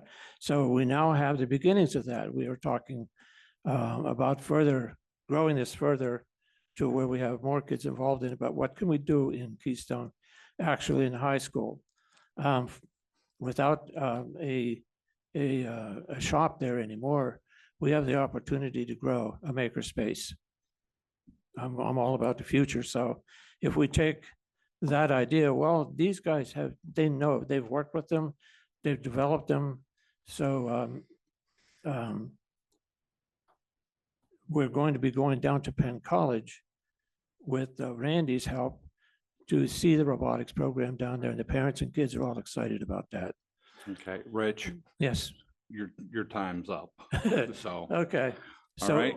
that's enough anyway. I can stop there. We got something going at Bucktail, and we have the support. All right. Thanks. Thank you. Thanks, Rich. Okay, so next up, Elizabeth.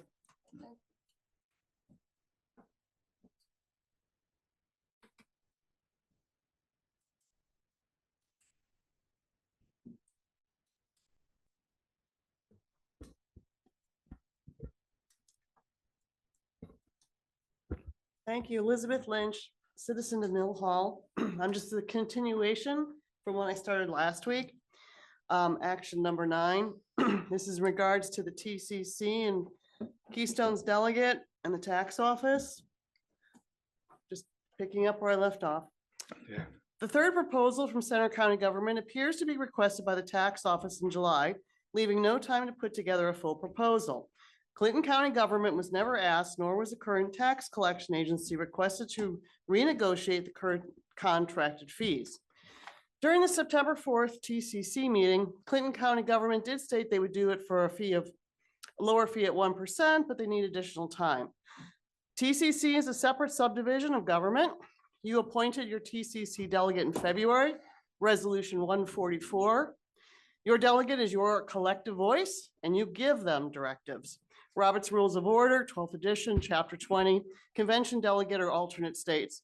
A convention is an assembly of delegates.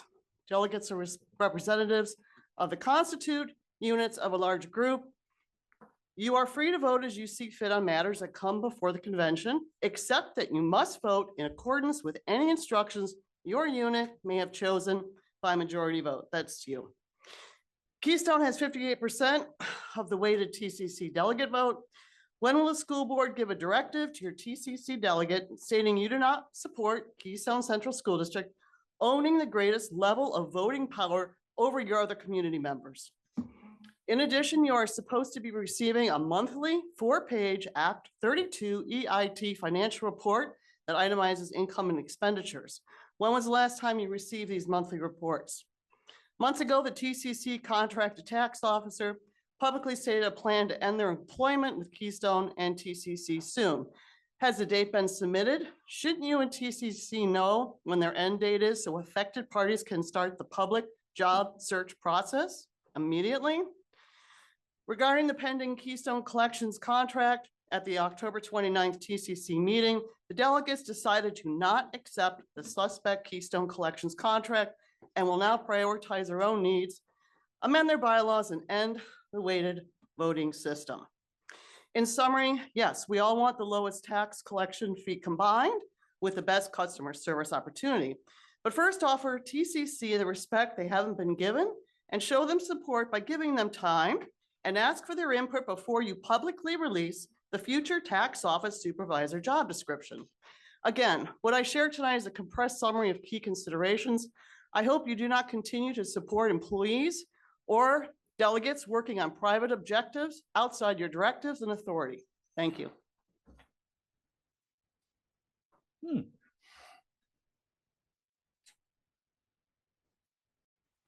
All right. Next up is the superintendent's. That was it, right? Yeah, okay. Next up is the superintendent's report. Okay, just have a couple of things I want to share with you. The first is note that our tax collection office has asked me to relate to the board, so I'll just read it verbatim. The TCC has appointed as its solicitor the top Act 32 expert in the state to discuss the process and where the TCC stands in regard to the earned income tax collection. This solicitor will present at the TCC meeting on November 26th at 6:30 p.m. in our boardroom. All board members should receive a copy of the agenda and meeting reminder, but Mr. Grimes wants to express the importance for all of you to attend so you understand the process and what's happening with the TCC in regard to the earned income tax collection. The next thing I want to share with you is that from the state, we have received some preliminary data around our PBOS data. So that's some of our state testing that's kind of starting in 4th grade and then through our Keystone exams. And I'm happy to report that across all grades, we are meeting our growth indicator for the district. Great. And that's a change from previous years. Now, our achievement isn't where we want to be necessarily in all areas, but we're seeing pretty good growth across the district, and both our achievement numbers and our growth numbers are increasing over time.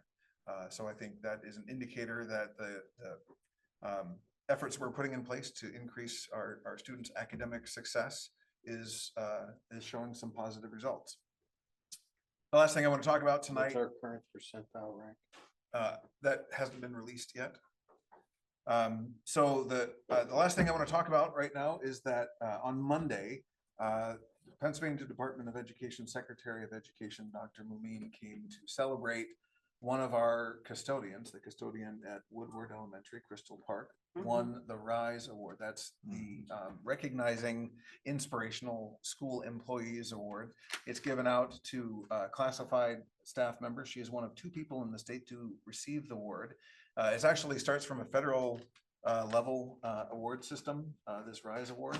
So she, as one of the 2 recipients in our state, is going to be going on to the national level competition.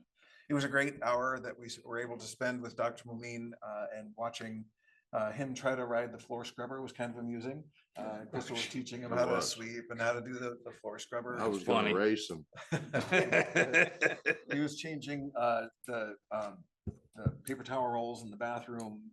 It was a great event, and it was really nice to see the entire community support Crystal, who does such an amazing job at the school, both in the job that she's assigned to, but also just being a great support for kids and for her community. So I'm really, really proud of the Woodward community and recognizing Crystal Park for all the wonderful things that she does. I'm really happy that she's getting the state recognition that she deserves. Great. She did great and she needs applauded. Yeah. But I tell you, those kids were fantastic in that assembly. It was really cool.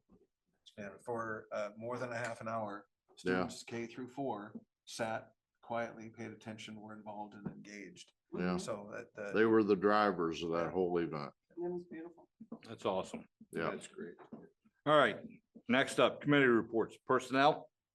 Personnel met on October 31st, just continuing discussions on various staffing situations. Okay. Policy. We met Wednesday, October 9th. We went through a bunch of stuff that moving forward, and we'll go through them after a bit. Okay. Safety. We got together, had a little bit of a chat, a little disappointment. We didn't get one grant we were looking for. We did reach out. The Clinton County Commissioners sent us some directions to go, so we're just proceeding to try to get a little bit more grant money. Okay, cool. All right, next up, finance.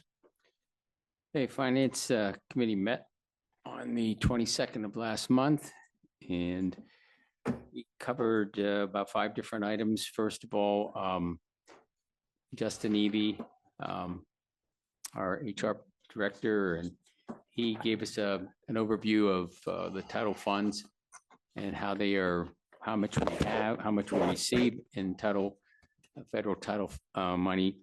They told us how it's broken down.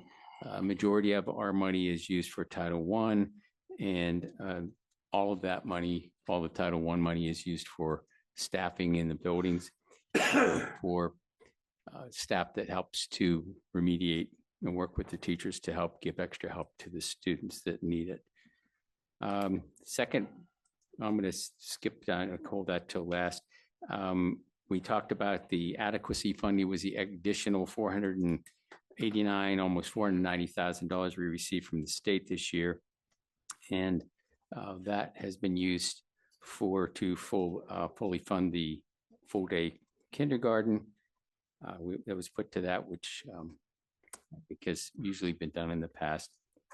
The interest earnings, we've done very well over the last couple of years with our investments.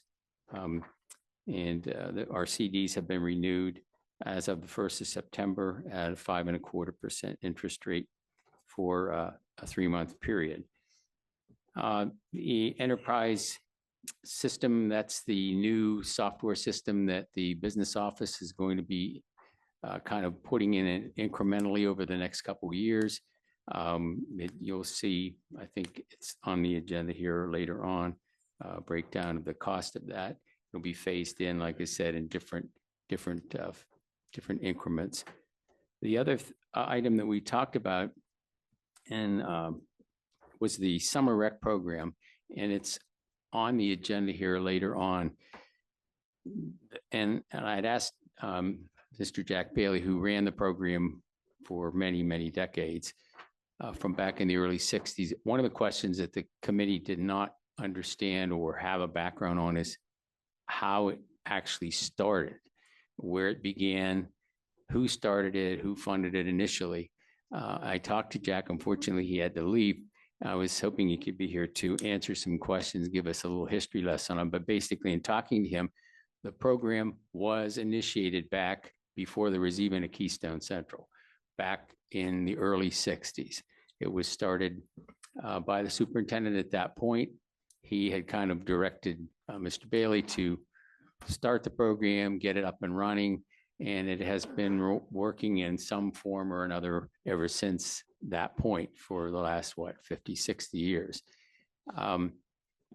The reason it was brought to our attention in the Finance Committee was the fact that the costs are increasing and the district does get, and you have a copy of the budget here that I passed out here earlier. And the people on the finance, who was at the Finance Committee meeting, saw a version of this. However, since the initial version of this that we were presented, you can see that there are different entities, municipalities, and different clubs and so on that have made donations towards the Summer Rec program, which is held every summer in various playgrounds and various locations throughout the entire county. And it's been funded, like I said, if you look at your budget sheet, the majority of it is picked up by the district. The cost of the entire program is a little over $70,000. The district pays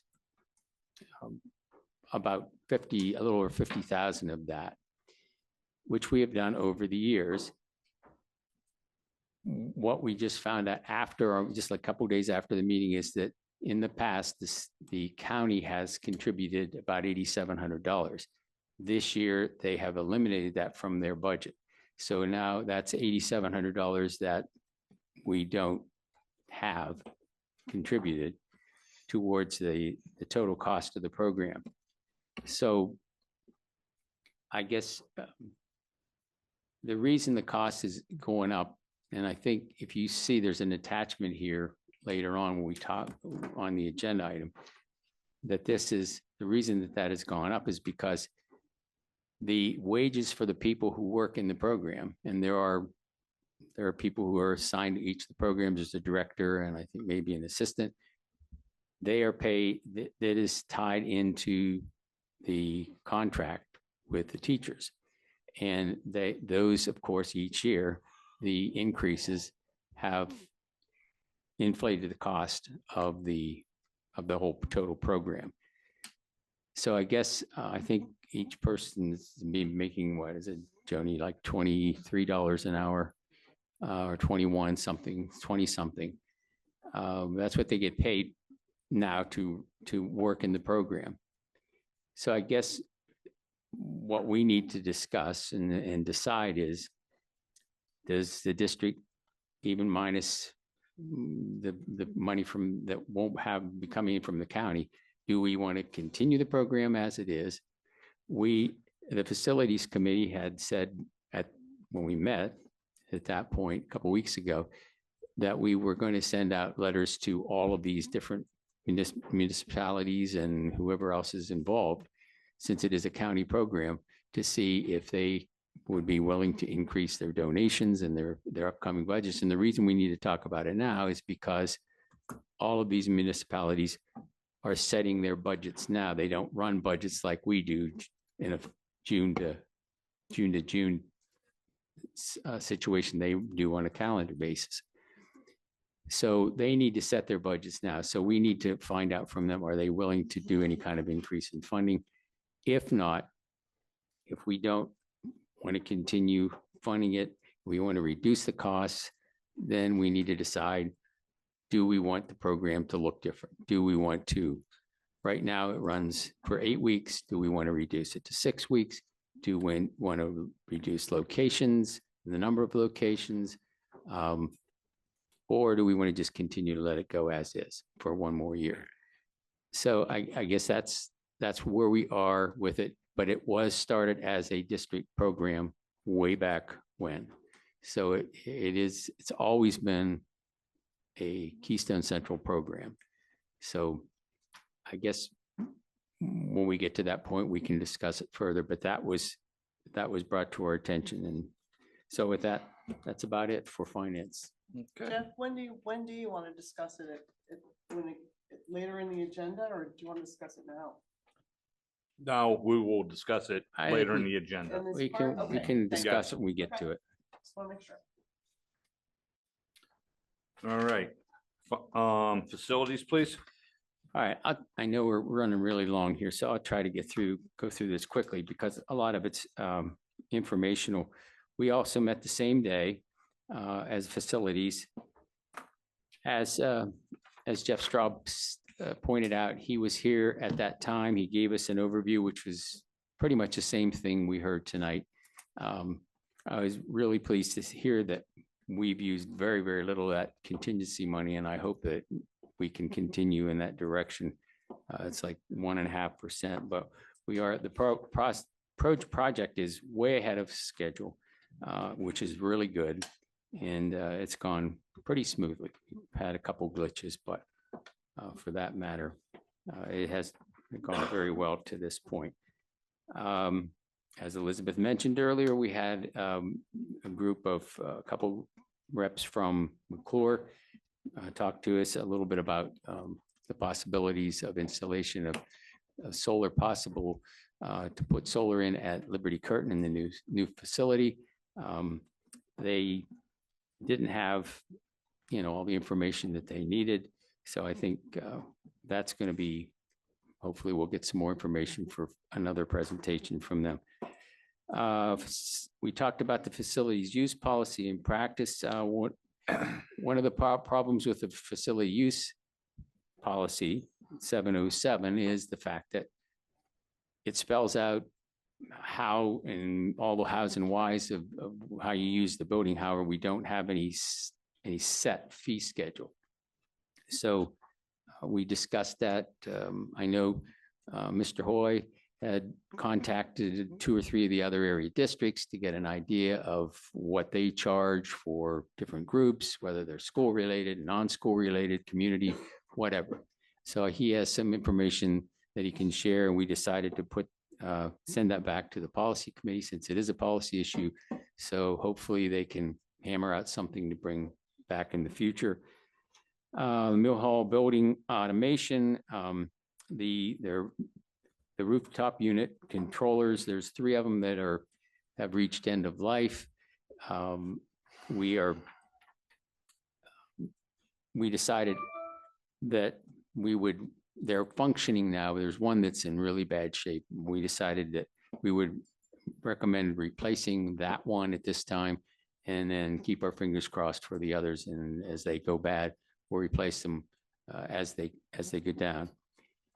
The Woodward traffic revision, Sam told us about that. He was able to get 3 quotes for the project where we're taking out a couple of parking spaces. I think, I'm not sure whether that picture's on here or not, but there's a diagram showing how that new traffic flow, which is going to reduce all that traffic jam. It's going to loop them around. Actually, the Woodward Township folks brought that as a proposal because they were having problems with the traffic stacking up out onto the road. So it looks like for the project it's going to be, like I said, 12 to 13,000 to do the paving and whatever else needs to be done with it. And I don't know, has that started yet, Sam, or is it scheduled? I got the zoning permit today. Okay, I know we wanted to get it done before the asphalt companies shut down for the winter. And so I know that was kind of a time crunch. Yeah, so the plan is to start that work as soon as next week if we can, so that we get everything completed before the asphalt plant shut down. Okay. But I did pick up the zoning permit from the township today, so we are in the green to move forward. Excellent. Just some information items, the Bucktail stormwater repair. is being, it's in the process. DEP and the conservation district's on board with it. They were scheduling a meeting for, I guess, the next day. Is there any updates on that, Sam? So I met with the Conservation District today. We spent about an hour together discussing DEP's recommendations and theirs. And they said that all we need is a GP4 permit, which is very easy to obtain for maintenance. They gave me the specifications on what they would require for building that back up on the riverbank. And I have a meeting on Monday with a contractor up in Bucktail to get us a budgetary quote for that project. Great. The only other couple things, high school water here, I guess we've been kind of, the parts have been, have been, I think, shipped. And have they arrived yet? So the equipment has arrived and I met with the contractor. We walked the project. Work is scheduled for the Friday after Thanksgiving and then the Monday, Tuesday following Thanksgiving, that there won't be any students in school. Great. Last two things, the CTC, there's in the parking area down by the tennis courts, there are some trees, some pine trees that have been pretty sappy, and they are creating some problems with automobiles down there. And so we are going to try to remove those, and we're going to have a contractor is going to show the process to our CTC students and how it's to be done. And I believe they're going to do the work then, correct? Yes, we've already removed one tree and the students have, turned the tree into mulch, what they put under the little gazebo down there. So doing a good job. And last thing is the installation of the water line to the football and baseball fields up at Bucktail. I guess the water guys had a little problem finding where the water line runs. They thought they knew where it was, and apparently where they thought it wasn't.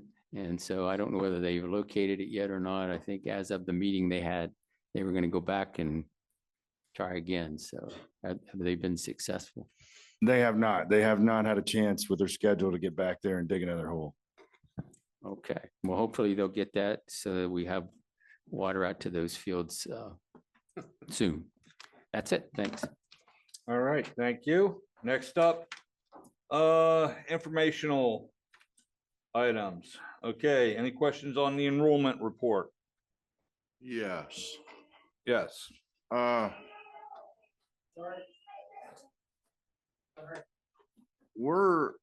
If I'm reading this right, and I hope I'm not, but we have last year, last month, and then we have a total.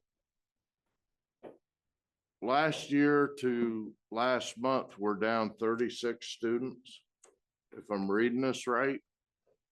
And what is the total line? Is that where we are right now? Because if it is, we're down 55 students from last year. Is that what that line is? Are you looking at the KCSD total line? Yeah. Yes, So the total is where we are currently, right? correct, So we're down 55 students total. correct. All right. Is there a way that on the end of this report, we could put a 5-year column? So we can see how whether we're descending down and why, or Yeah. can't we do that? The 5-year snapshot. Yeah, I like it. because that would show us over a 5-year period, have we gone down, up, hopefully? That way you can see a trend. Yeah. Is there enough room on this report to do that? It'd probably have to be a separate page. Would it? Yep. So I'll see what we can come up with. Okay, Thank you. thank you. Okay, financial report. Questions, comments? I got a question. Okay. On the very first page of the financial report, I'm looking at this and it's showing where we were before we raised taxes and where we were gonna be, and we're showing 18 million 608,934 in the hole.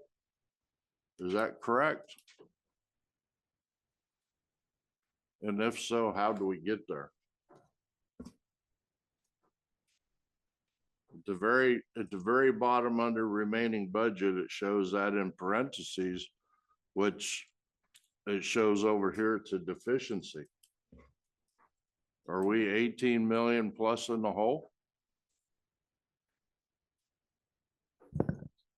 No, that's just showing that we have expensed more than what the revenue was brought in. But that is the report from August.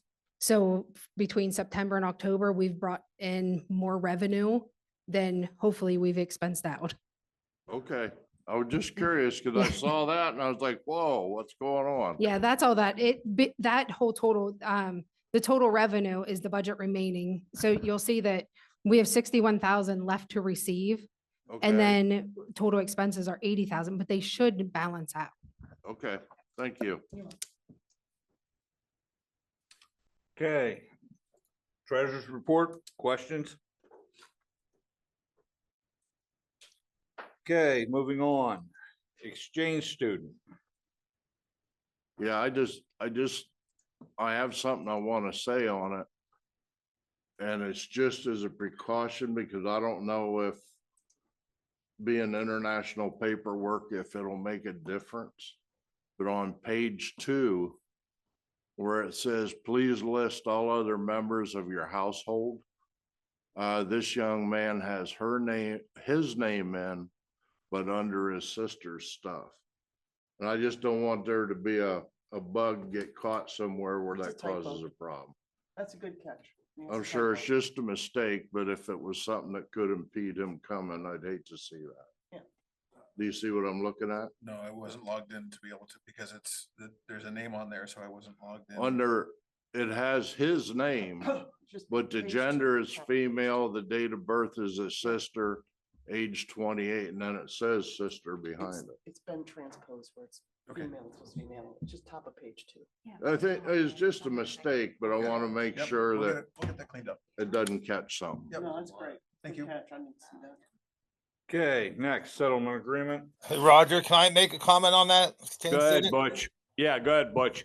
If I read it correctly, I think his passport runs out in March of 25. And I thought for international travel, you have to have a passport is good for at least 6 months. 6 months. So how long is he planning on being here? For this, I guess I don't have an answer to Well, you that. can look into it. So yeah, I'll have something to you before the voting session next week. Okay, yeah, 'cause I think you have to Board renew his to passport change before he the- comes. Okay. All right, thank you. Thanks, Butch. Okay. Okay, moving on. Settlement agreement. Any questions on that? We've already kind of discussed that, so. All right, school calendar. Questions, comments? Yes, sir. Go ahead. I've been wanting to do this for years. I'm finally doing it. It's not unusual for school districts to have off opening day for hunting. Okay, and I think that's something that we've been doing for a long, long, long time, if not forever. I would like to see that tradition expanded. May 20th and November 4th, start a new tradition.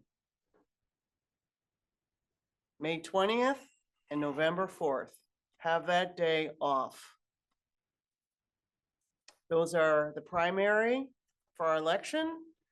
And also the general election is November 4th. I think we're ready. It's due time. It sets an example for the staff and the students that it has value. But how does that correspond with what we talked about on the hours? Well, that means Well, it if we would were to have take to that be- off, we'd have to push the calendar into the second week of June. Mm-hmm.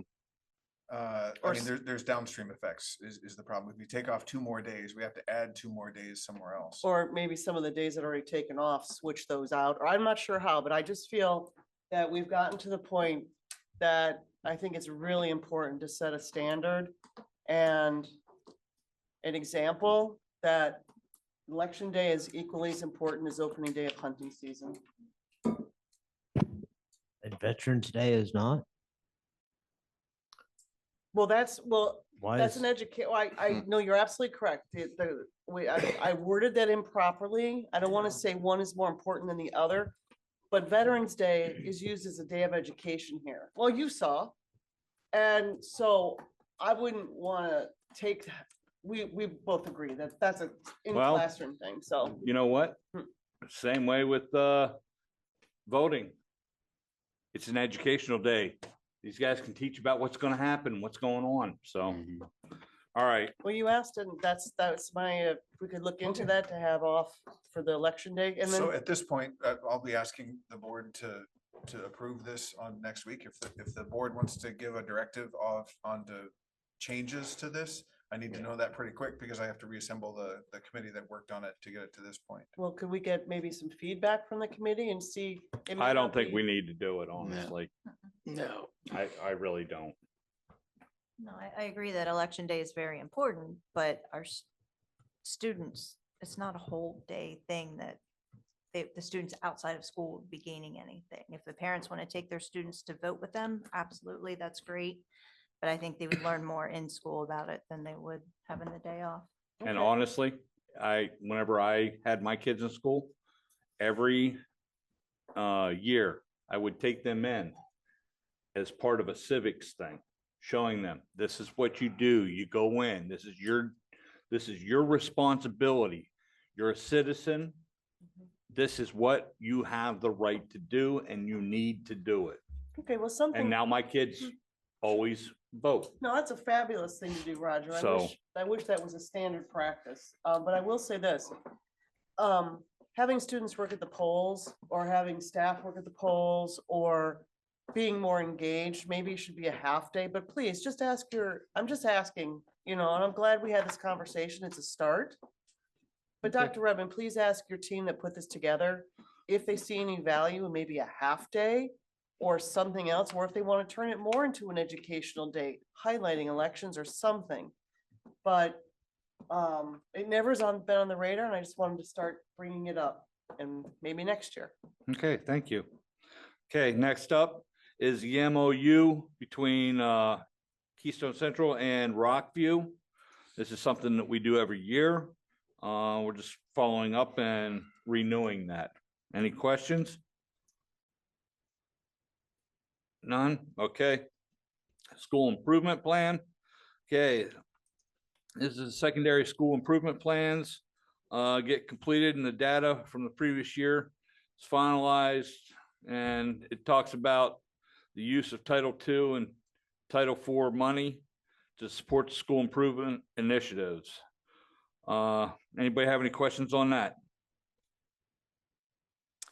Okay, next, policies. First, for the first read, we're looking at 218.2 terroristic threats. Any questions? Dating violence, 252. Any questions? 317.1 educator misconduct. Any questions? 323 tobacco and vaping products. Any questions? Yeah, one question, under the section on authority, unless I may be reading this wrong, but it seems like there's some contradiction here where it says the board prohibits possession of or use of tobacco products by district employees and contracted personnel at any time in any school building, school buses, and so on. But then it goes down in the other section here where there's no check. It says the board prohibits tobacco products, use of tobacco products, but then it says this policy does not prohibit possession, I don't know why they're not checked. I don't know. which is contradictory to what the first line says. So on that one, this policy does not prohibit possession of tobacco products by district employees and contracted personnel of legal age. We don't have any authority to say that people can't possess tobacco ever in their lives. Well, I understand that I totally get that, but it says the board prohibits possession of the use of tobacco products by possession or use of tobacco products. But then it says that it's okay, and I know that that's the case. So it seems like it contradicts does. each other. We had that. You're absolutely we had right. the same It should discussion be the last fixed, time that this you know. policy Mhm. was up. We Yeah, and it discussed just this the wasn't last changed. time. I mean, I just, when I read through it, I thought, well, Because- we're saying one Yeah. thing and we turn It's around and the we're problem saying, Many of these policies, they're just too verbose and there's things in there that are unclear and they contradict one another and. I'm in favor Wasn't there of one Shortening everything. staff and then one student? Isn't there a policy for staff? This is- And this is then the there's a staff policy policy. for Yeah, students. this is the staff. This staff one's one. specific to the And staff. we had this that one. conversation when we talked about it before that they Yeah. can't, they're, And when it was discussed in the policy meeting, yeah. I mean, it was discussed thoroughly. And we kind of got together, the three of us, and figured this was the easiest way to walk through this. I think you could correct the thing by just taking the words possession, the word possession out of that first line. You could say the board prohibits the use of tobacco products. Period. And then End that of would, story. I think that would correct it. So what we were specifically trying to address on that one is that we wanted to prohibit staff members from having tobacco products on them inside of school buildings. So that was the specific, what we were specifically addressing there by putting those possession or in that first paragraph. Because Yeah, because it was discussed, if I remember right, what if a school board member that does, or not a school board member, Yeah. a school employee has a pack of cigarettes in their car, are they in trouble? No, that's, No. I I- wouldn't think so I- because once no, they left property. that's they not what, can- that's Right. not, I understand that they can possess it because they're adults. Yeah, Maybe there was a I'm- lot of maybe I'm- Maybe I'm controversy making a about mountain out of a this. molehill. I don't know, but I No, just, Jeff, you were actually brought up, I mean, with when you click on the links, Mhm. that's the worst part. When you click on the links, what number is it? 2, 3? 2, 5, 6, and Yeah, 7. yeah. Mhm. When you, and it's, don't torture yourself, but when you read the links, it's almost like whoever wrote these particular links was trying very hard to put in as much grammar as possible. And not just get to the point. and I would say you definitely should have that one, and maybe it just was an omission. but Yeah, That one should. that one I- should be checked. I That kind one where of it says the agree board prohibits, because- yeah, that one should be checked. Well, here it Because- I'm not says, sure how we missed that one. here it You says the shouldn't have it board, in the building if you can't use it. well, Well, right, and that's why we wrote that. first Yeah, I paragraph. mean, Mhm. right, in the second link, it says the board of school directors shall establish a policy to enforce the prohibition of tobacco product use under this section and may further establish policy relating to tobacco product use at school-sponsored events that are held off school premises. Then- It's a no-win situation, I'm afraid. Then you So- go We can further try, down, we it can says try. this policy does not prohibit possession of tobacco products by district employees, contracted personnel of legal age. I'm just saying. So it's all over, and we ran through this through the policy meeting, and Dr. Redmond and the three of us kind of agreed this was about the only way we could go. Yeah, if you look on the link. But you're saying, okay, Dr. Redmond also stated that the board also prohibits was supposed to be checked. Is that correct?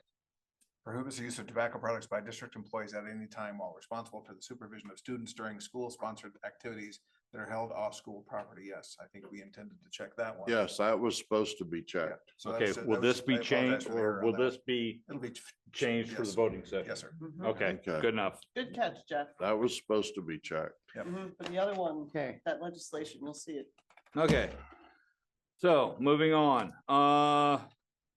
personnel, okay, 336, personnel necessity leave, questions.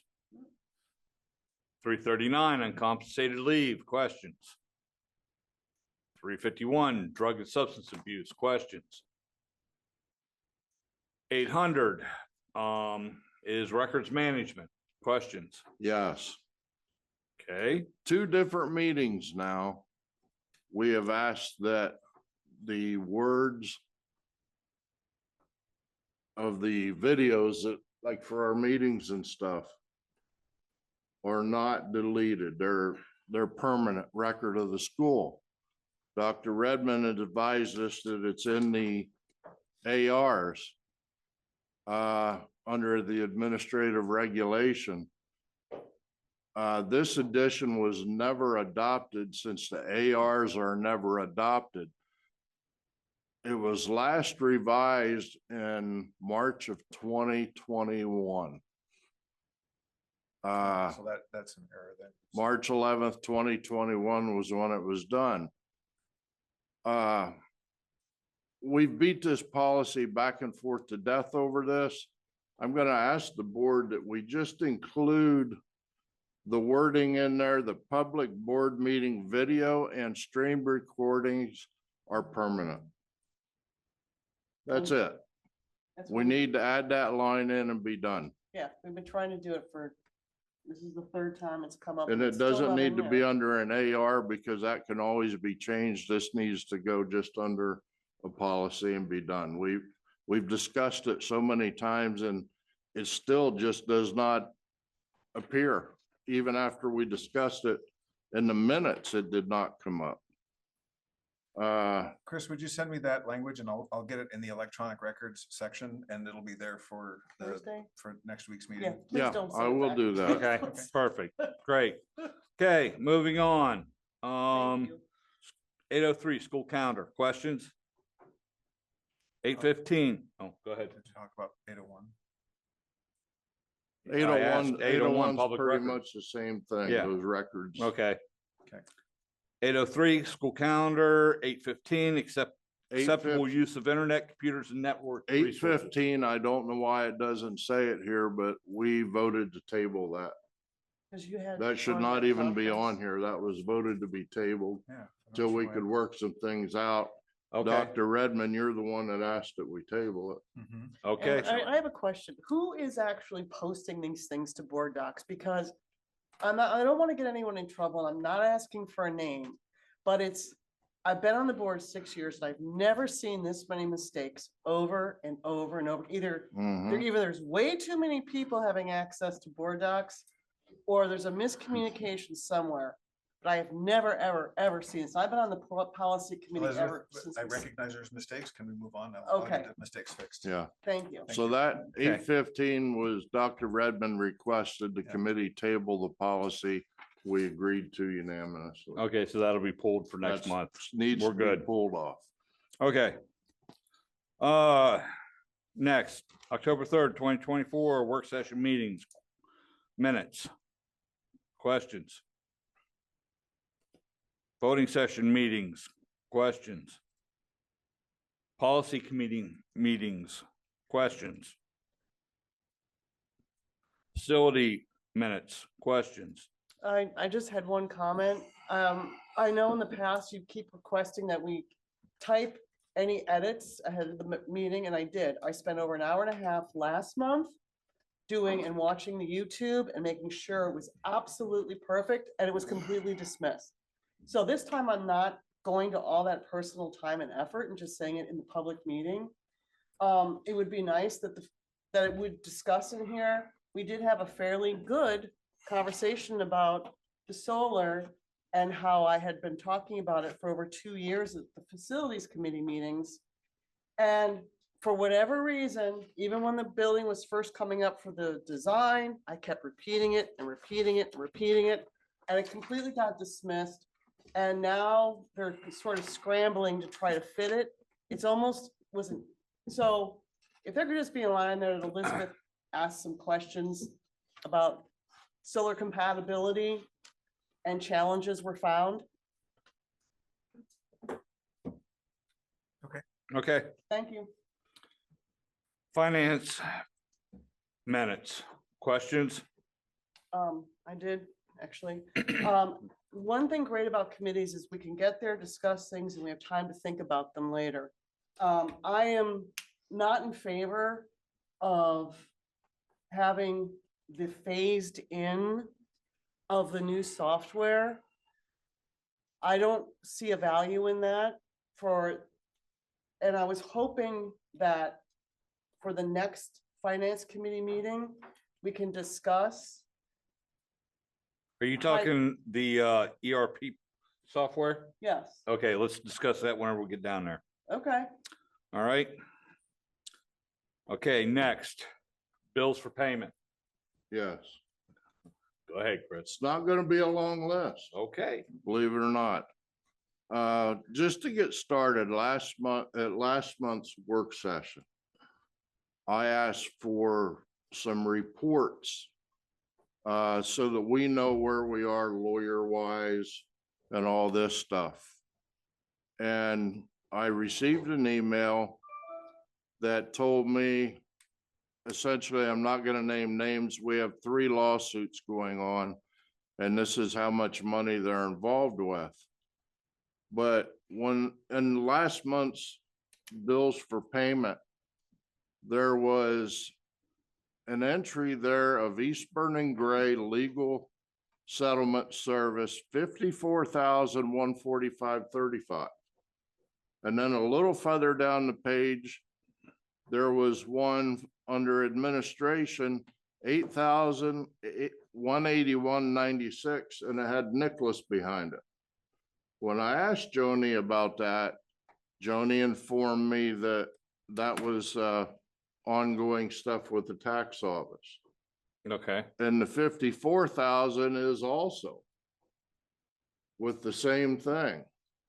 But on the reports I got, as far as special education litigation, I got nothing on where we are lawyer-wise on settlements, how much we're spending with lawyers on things, and that's what I wanted to see. How much money do we have tied up? Under a special education litigation, I got a thing of 1. I asked about the tuitions. How many people are we paying tuition on?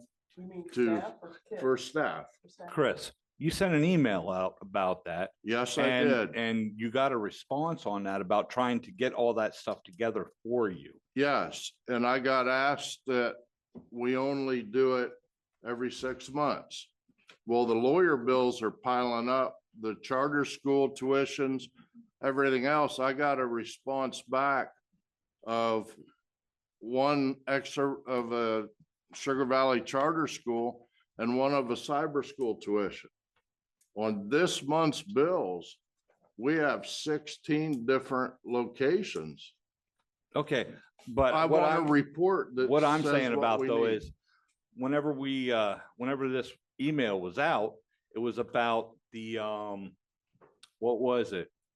The lawyer fees, and we're told that it takes a while to get, they're not gonna change We see immediately them every month. month. Why are we hiding it? We see. it We're not every month. hiding it. It's right there in the bills. Why can't we just get a running total of what they are? I asked for it, and all I've got all month long is the runaround. I even wrote a thing, lawsuits. Here's what I'd like to see: the name of the law firms, the amount we're paying for litigation, and what does it pertain to? Tax office, special ed settlements. Under the charter and cyber schools, what's the name of the schools, the amounts we're paying them, is it monthly or quarterly? Under tuition, names of who's receiving or paying, you all saw. I did. That's what I read it. sent.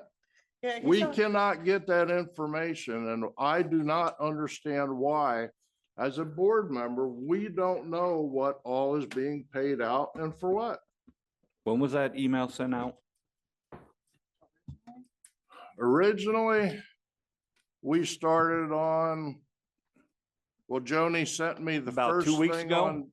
Joni sent me the first response 2 weeks ago. Okay, so I 2 weeks sent ago. this back out 2 weeks ago. Okay, she's got a lot on her plate right now. I understand that. And This is easy stuff to put together. Well, so we also have to consider all the other things that she's doing, and some of those things have some time restrictions on them that are taking up her and her office's time. And so Well- adding this on, we have to prioritize the things that we have to turn in for state reporting and that sort of thing, and that has to get done first. We're not saying we're not going to get it to you. It's going to take us some time to get there. Well, we can put it on the bills for payment we're agreeing to pay it after it's already been paid, which I have a problem with to begin with. And if we can put their names on there, there's no reason in the computer age today, we can't say, this is a list of the charter schools and cyber schools we use. This is the lawyers we're using and what it's costing us. The board is financially responsible for the entire district. We should know what we're paying and what we're doing. We have none. And every time we ask about it, all we get is a runaround. I'm Some- asking that we get it. Okay. Some of our invoices from the attorneys that we get, they lump all of their projects for us on one invoice. So if we would to break out each settlement or each project, we would have to go through, I'm looking at an invoice here, it's like 5 pages. We would have to go through that because they charge, it's not a line item. And then this is what it is and this is the cost. It's 20 minutes for this project at this Mhm. price, 10 minutes for this project at this price. So we would have to go through and filter that out. And I don't know what a lot of it is. I'm not in the weeds with some of the settlements. Well, it'd just be nice to know how much we're paying out to different law firms and what is pertaining to, flat and simple. Well, that's just, it's sort of, this is actually a great conversation because it's showing how deficient the software is. It shouldn't be this difficult. And also maybe when these people are submitting invoices, if the business office wants them to submit them a different way in a different format, that's something they can also do. So this is a prime example of when we get to that point, wherever we are discussing the software for the finance committee. For It's the coming business up here office. shortly. Yep. It's just, we're in the dark. Yeah, We shouldn't be. and it shouldn't be difficult. All right, next thing, moving on with the bills for payment on page 15, there's 2 entries. One says superintendent. There's 2 entries for Sheets Gas. We went over that last month. Is that a mistake? Are we paying for gas and mileage also? Where you said page 15.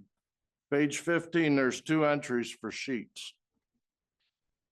Which form are you on? I'm sorry, you're on the, I'm under the list of bills.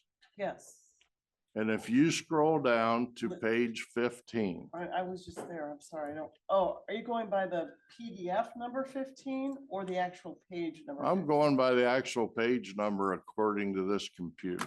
Okay, One says conference travel, the other says travel technology. Yes, one says superintendent, conference travel gas, 4378.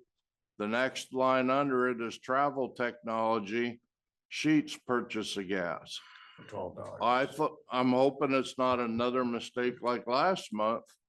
And we're paying both mileage to people and also their gas bill. Because we're not supposed to.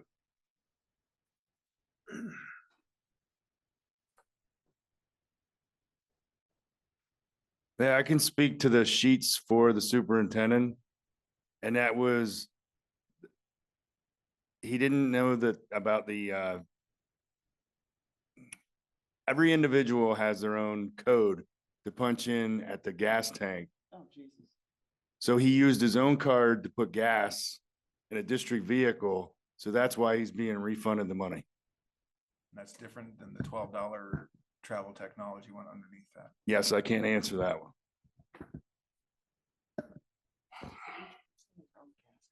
No.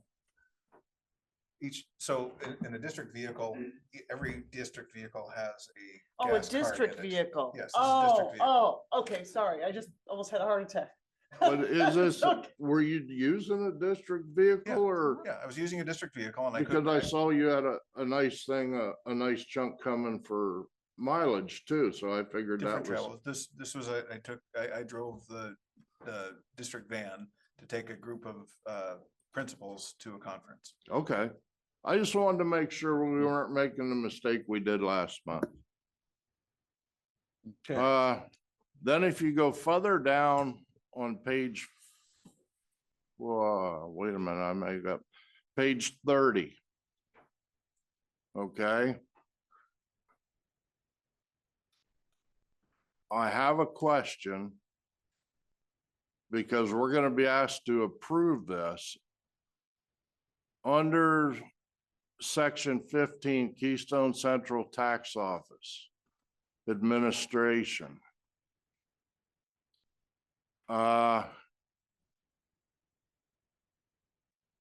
You go down a little bit there.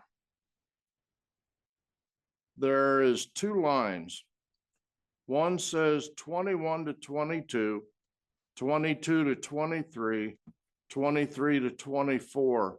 Annual office supplies, $2,000 a year, which totals $6,000. At the bottom of that page. Yes, and then on to the next page, page 31, there's a line there for 21 to 22, 22 to 23, 23 to 24, annual office rent, 50,000 a year, 150,000 total. Those are closed years. Why is that showing up on here? Because I will not vote to pass something from 21 to 22, 22 to 23. So that's past tax office rent that they have not paid for 3 years because they were not capable of paying it for 3 years. They are pretty much break even. Kind of the whole discussion that's going on now regarding the TCC and the tax office. And what we wanted to do is we needed to show, we were asked through a right to know to show the fund balance for the tax office. And so to make it right, to make it clear exactly how much money they had, we went back and showed that those rents should be paid. So we're having to pay them now. They're paying us. They're paying us. Yes, that's Because rent. this shows that we're paying it because there's even check numbers. So it looks like so the tax office funds, Fund 15, that's the checks getting cut from them.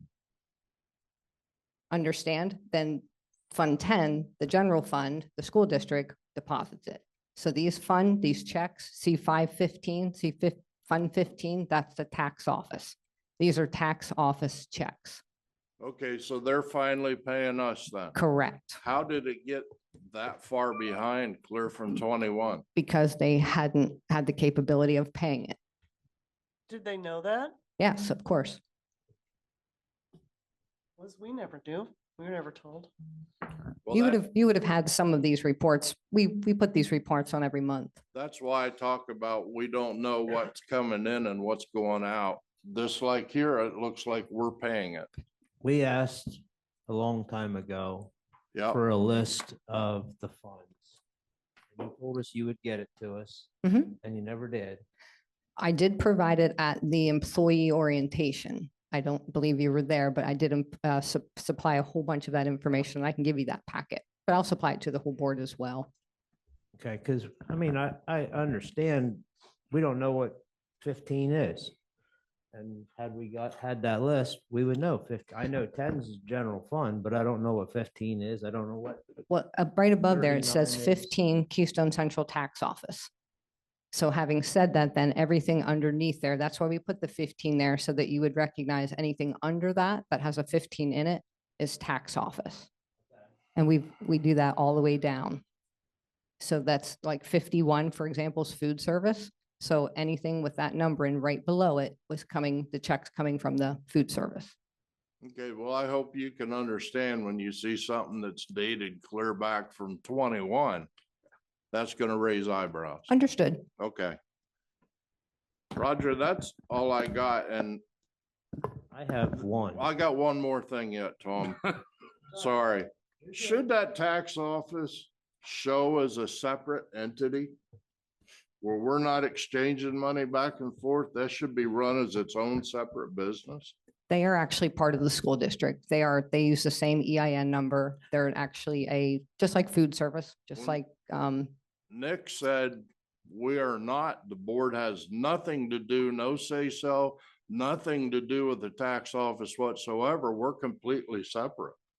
That's what he told us. That's what he told us. I don't recall that. Mm-hmm. Oh, he did. Yeah, the TCC isn't the same as the school district. The Right. tax office is housed under the school district's EIN number. So when we get audited in the business office, they also ask us for the tax office financials as well. Okay. Well, thanks for explaining Well, that. yeah, we got two different, okay, that's something we were told, but, okay, great. And the last thing I have as far as bills is, when are we working on our budget? That's got to be coming up soon, and we should be working on a little bit of that every month. Not wait until the last minute and saying, boom, we got to be done. So currently I am putting together worksheets, Google Worksheets. And this is our budget timeline. I can provide you that as well. I'm just working on it now. It'll go out to the principals here November 15th. And principals and directors will get a copy of that budget to fill out and what their proposed numbers will be for 25, 26. And So when, okay. when do we have to have the budget approved by? You will see a first version of that probably, well, they'll come back. So the directors and the principals have until January 6th to fill that out. We're running into holidays, Christmas, Thanksgiving. They need time to sit down and go through and see what, what they need academically, supplies and so forth. So we give them till January 6th to get that filled out. Then they'll bring it all back to me. I will compose it. We'll go over it. I'll compile everything. You'll probably see it probably at the February board meeting. You'll see it February, March, April, May. You will see the proposed budget, and then in June is the final budget. So we've got 6 months. All right, I appreciate it. I just don't want to have to do it at the last minute. Understood. All right, that's it. Tom? Page 4. It's almost an entire page of homeless supplies. What's the purpose of that? Are we charity now? No, that is through ESSER. We had ESSER funds that we were given, and that is using up the remaining ESSER funds. Out of the general fund, because it's It- account number 10. Yes, but they were ESSER funds, so that's federal grant monies that were given us for the sole purpose of homeless. It can only be used for those purposes. Are those people that live here in the county? Yes. And they're homeless? Yes, It's our students, correct? students, For families. students, okay, thanks, Tracy. Mhm. Yeah, students. Okay, I'm not gonna go any deeper. We're all tired. It's time to, I understand that, but I'm gonna be coming back to this reason for TCC not having the money 3 years ago, and all of a sudden now they have the money to pay these bills. So I will drop the conversation now, and I'm gonna come back to it next Thursday. All right, next, Homeland Security donations and support. Yeah. Any questions? Can somebody explain what that's about? Well, basically, if you look at it, what happens is, for our Homeland Security, program that we have for the kids, Renova Fire Department, gave us, $5,000 in helmets. Okay. Okay, same thing with Chapman Township, rescue helmets, the spanner wrenches, hose couplings totaling 1,400. Lock Haven Fire Department donated SCBA mask bags. That's $300. So that's there. all donations to yeah, our Homeland exactly. Security. Okay, I was thought that maybe we were paying that out. No, not at all. Okay. It's coming in. Well, then It was I confusing. thank every one of them for it. Absolutely. Are we gonna send them something? I mean, or the kids or? Yes, once the board approves next week the donations, then we'll have the CTC program send an appreciation to the folks who donated. That's wonderful. Thank you. That's great. Okay, next up is employee holiday meals. Okay. Basically, this here is, in the past, KCSD provided Thanksgiving and Christmas meals to the staff. The cost of the staff meal in 2023 was $2,050, and it served 410 staff members. Huh? That was for the Thanksgiving. For the Thanksgiving, yeah. And then for the Christmas meal, it was 1,800 and it served 360 staff. Now, all that stuff came out of the wellness fund and it was given to us by Benetcon. Now that $50,000 credit is paid every 3 years. This is year 3, and unfortunately, the district exhausted the credit on the Welcome Back Board and staff breakfast this year. So teacher appreciation meals, flu shots for the staff, past holiday meals for staff, and district signage. Therefore, there's no money available for this year for the holiday stuff, okay? So what we're looking at is,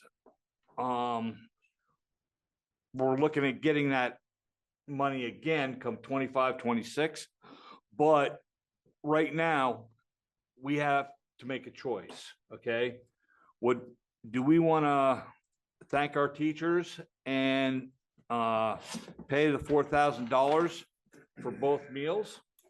Or have the employees pay the cost? And the employee cost would be $5.50 an employee. I think that's a pretty cheap meal, to be honest with you. We spend $50,000 on a breakfast? No. What is the district signage? What's that about? Because that wouldn't be out of health and wellness, would it? I'm not sure. This was before I got here that it was expended. I'm not sure. Okay. Hopefully it's not those. Specifically what the district signage was. Well, the bottom line is we need to live within the budget. Okay. That's what we get it for. It's donated for health and that. We need to live within the budget. That's my thought. I agree. Well,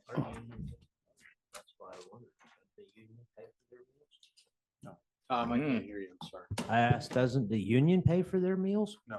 No. Because I know my union pays for whatever we have. Yeah, it's, this is where the vending machine comes in and we still haven't had a chance to talk to it at the policy committee. That brings in, and I forget the total every year, the average that the vending machines comes in.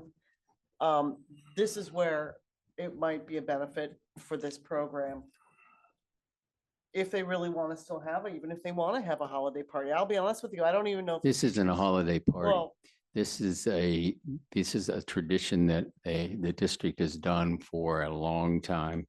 well, it's- And I it's- think that if, it is a way of saying thank you to our staff for, for a job that they do every day, day in and day out. And I think that I just think that it's not too much to ask for us to say thank you to them. We're not giving them Christmas bonuses like Clark Griswold was waiting for. We're giving them a $5 meal. And if we're too cheap to do that, then that's pretty sad. Well, that's fine to do that, but we also have to live within that budget. I get that, Chris, but come on. Well, I get tired of listening to this nickel and dime stuff week and month after month. Get your checkbook out. Mr. write Johnson, I don't need $4,000 your, out. I do not need your. All right, enough. That's it. Okay. Moving on. Well, so what's the conclusion here? We'll vote on it. Well, next we're week. gonna be. Well, we're gonna be chastised. voting on it. and If Vote you on it. vote yes, we'll do it. And if not, we won't. And we'll Okay, it be would be nice if we chastised have as we options. discuss it. It'd be nice if we had options and maybe ask the team, what are the options? The options are we pay for it or We the don't. employees pay for it. I'm Pay saying $5.50. There's other funds out there. I'm just What asking. do you mean when you say there's other funds out there? So traditionally, this was paid for by the district because we had this wellness grant. And unfortunately, we ran through it before we should have. And I get that part. We should definitely live within our means where possible. I can't speak for why the money was expended in 2 years rather than stretching it over 3. It was before my time.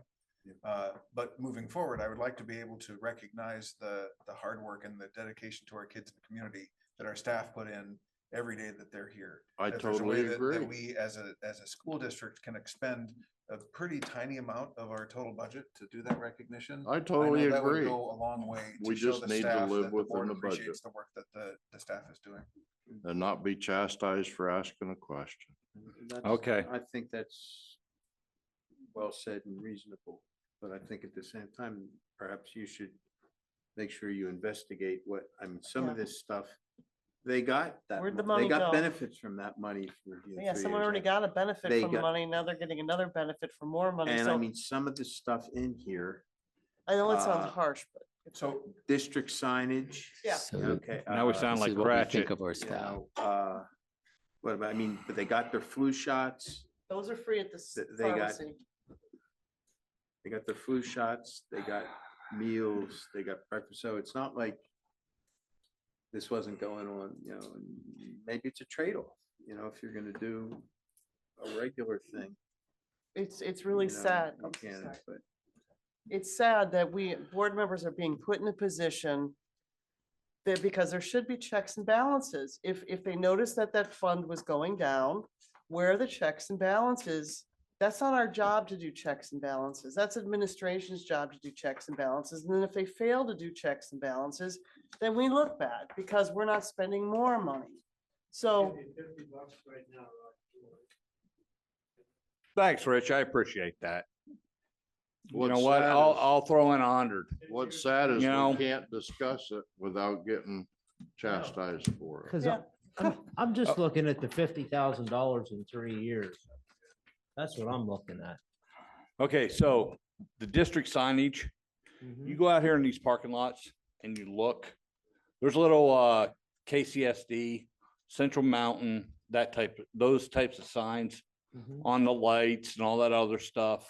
Okay, we were doing that to try and change the culture, you know, get it a more positive culture. It's kind of like advertising and stuff like that. Same thing was done up in Bucktail. So, I mean, that came out of this fund. well, how okay, does that should be, qualify as wellness? that should be facilities, not the wellness Yeah, that's fund. not health and That wellness. doesn't. It's so the, That's the way I well, there you understand it. go. That's how you do it. You Okay. take the money out of the facilities budget and you put it back into the wellness. That balances it. There you go, done. And then we can All do right. it. Let's move on. Yeah, I agree.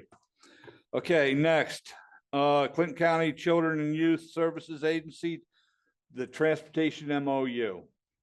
Frank, you want to explain that?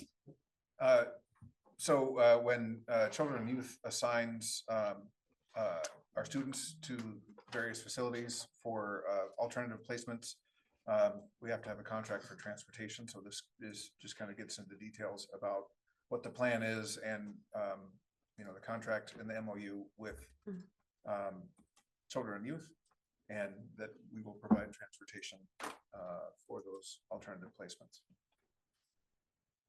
Okay. Next, school ERP Pro software. I want to ask him one question on the transportation. Go ahead. Out of all the point of contact and resources for everything on all the different pages, the only thing I don't see is a transportation supervisor's name in there. Should that be on there as a point of contact to help line all this stuff out? Because like I see point of contact resources is superintendent, school district point of contact is Joni, school district business manager Joni. But on all these different ones, should the transportation supervisor be in that loop also? She is, but since we are the kind of the administrators of the contract, that's why we're the point of contact for the contract, point of contact for the contract. The Okay. specifics of how that plays out does go through our transportation Say supervisor. that 10 times fast. Yeah. Okay. All right, next, school ERP Pro software. That's the stuff that we've been talking about that Joni said was gonna be implemented. Could Johnny, they- you want to talk a little bit about this, please? Could they install it over the summer, all of it, and be done with it? Instead of piecing it along as you go? So if, the best thing to do, if, can you guys open up the ERP implementation cost spreadsheet. I mean, even if it means we hire a consultant to do it. Well, once the, it's- once so it's done. Tyler Technologies is the company that we're purchasing the software from. They will do the implementation. Their reasoning, there's a lot that goes into implementation. So payroll, payables, receivables, benefits. It is 5 different systems being transitioned into a new program. There's going to be lots that are going on. And so the thought process was, let's get the basic, or actually it's the bulk, the basic, but the bulk of the program started, and then we can move into the time and attendance and the other absent management as well. That doesn't, so when I laid this out, it doesn't mean we may be able to do it sooner, but it's really going to depend on the how well the implementation goes. We could very well, recruiting and hiring will automatically come over. But time management, time management, it may come over in December. We want to go live July 1, so we'd like to start this as soon as possible, as soon as it's approved. If it is approved, we'd like to start it, as soon as possible. And we will do all of as much front work as we can to get it started to go live July 1. It may go smoothly, and we may be able to implement the other 2 pieces December and January. I just don't know that. So that would be, we would like it to be all implemented at one time. I just don't want to put too much, because it's not just the back office. It involves all of support that uses the time clock system, the secretaries, and the leave and the sub absent management. That involves the whole district. So it's not a simple back office implementation. It's district wide. And so we don't want to take on too much. We just don't want to take on too much at one time and it go wrong quickly. Well, maybe what I'm trying to say is, this company has, now is there, all right, this is the thing. So having a third party do all the transfers, because that's their expertise. And so is that what they've actually said to the district, is that we don't have the ability to do it all over the summer and just get it all done all at once? Or do they have the ability and they can get it done all over the summer? I think it was an agreement. Honestly, it was an agreement between Christie, the business office, myself, and Tyler Technologies to implement in phases. Okay, can we ask them though? Can we ask them, can they do it all in one chunk over the summer? Just get it all done at once? Can they? So they don't do it over the summer. We have to go live July 1. So July 1 is our first fiscal year. We are live July 1. So there is no over the summer. It's July 1, we push a button, we're in the new system. So I don't think it's advisable to do it all at one time. I just know the work level. Can they do it? Sure. But I'm looking at Rachel, and Rachel's shaking her head. She's HR, she's done payroll. There is a lot to this system. I think we're setting ourselves up for a lot of work in the back end if we try to push everything at one time. Okay. Like I said, it could very well go smoothly, and we could have it implemented in December. The other 2 pieces, we really could, but I don't want to set that expectation and then we fail. Okay, but you're not failing. It's the company that's failing. Well, there's a lot of work on our end. There's a lot of work on the business office end. Once it's transitioned over, we also have a learning curve. So we're trying to learn a whole new system, plus absent management, plus, the leave system. We're trying to learn a whole lot in a short amount of time. And that's a whole lot to take in. Like I said, though, that's not just us back office, it's the whole district. So we have to go out and train everybody, like doing requisitions, purchase orders, running reports. We have to go out and train everybody in the district too. That's a whole lot going on in a short amount of time. Okay, Joni, I'll tell you this, as a school board member, I will support 100% and try to get enough support. So you are not running around training people. I mean, I don't know if that's a good way for you to, that's between you and the administration, superintendent. But if we can pay, I will support paying a consultant to train these employees or have set up a training seminar or whatever, because your time is of grave value. Okay, and that's what I'm envisioning. So if that's an option, please bring it to us Thursday that we can, there is a possibility we can hire a consultant or a third party who can come in and train all these other people on the others' fingers, okay? Well, here's the thing, okay? Basically, what she's doing is she's managing expectations. Sure. Okay, she doesn't want to say, yes, it'll be done, Oh, I because understand, by yeah. pushing that whole thing, Right. you don't want to do that. You're gonna end up, fast is not good. Slow and steady is fast. If you Okay? want, to have a whole raft of complaints, you screw up payroll. Yeah. And that is, And you run as you fast will as you have can. your proverbial phone Yeah, ringing right off so- the hook. So No, but I I'm would saying, say, I'm if offering you, that, okay, I'm offering that. All If it's right. a possibility.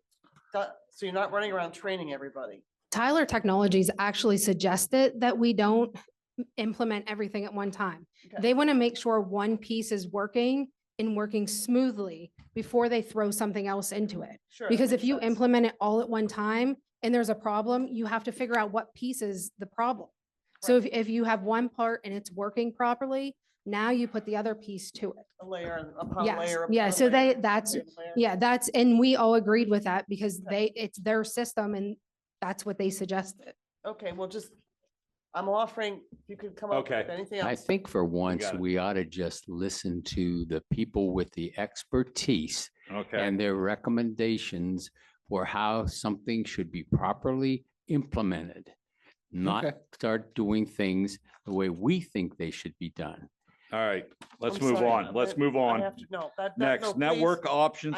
Please, please. We're moving on. No, that was unfair and I would like clarification. I was just Ask him a stating, question. I was That's just all I did. stating, I know you Please. did, and that's fine. And That's not what I you was were doing, given the Jeff. answer. You've That's not given what the I was That's doing. what answer. I was hearing, and I think that's what they're hearing. no, Let's move on. Enough. Yeah, go ahead. Network I'm ready. Options Center, UPS. Can you talk about that, Frank? Yeah, Yeah. these are network devices. They're the uninterruptible power supplies. I guess the guys in the back can probably explain what these are in a little more detail if you'd like, but it's just, there's a bunch of different quotes for replacing our UPS devices. The recommendation, as you see here, is to go with the Link Computer Corporation to replace our UPSs as needed. It seems to be the best deal out of the list of all of those proposals. But all those different quotes, I looked at all the pricing on it. And Colin and Jesse, the one quote you're recommending is quite a bit cheaper than all the other ones. Well, what I'm curious of is, are we missing something there that it's so much cheaper? Would you get? him a Because I microphone? tried to go through it, but by the time I was done, I was mind boggled. You did a great job on getting all these quotes. mm-hmm. Jeremy's online. Can you hear me? Yes. Yep. Yeah. Yeah, so all the quotes are for the same equipment except for the one or power.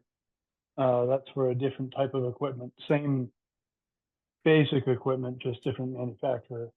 I don't know why all the prices are so different. We have reached out with Link before and we've used them in the past, generally for smaller devices. The fact that they came in at the lowest at this round is great for us, but I can't explain to you why there's such a price difference, but you can look. The reason we did it the way we did it, every single one of those sheets, it shows you the exact equipment and the exact price. They're all for the exact equipment except for that one or power quote for extreme power devices. But APC is what we run throughout the district. Link Power gave us the best price.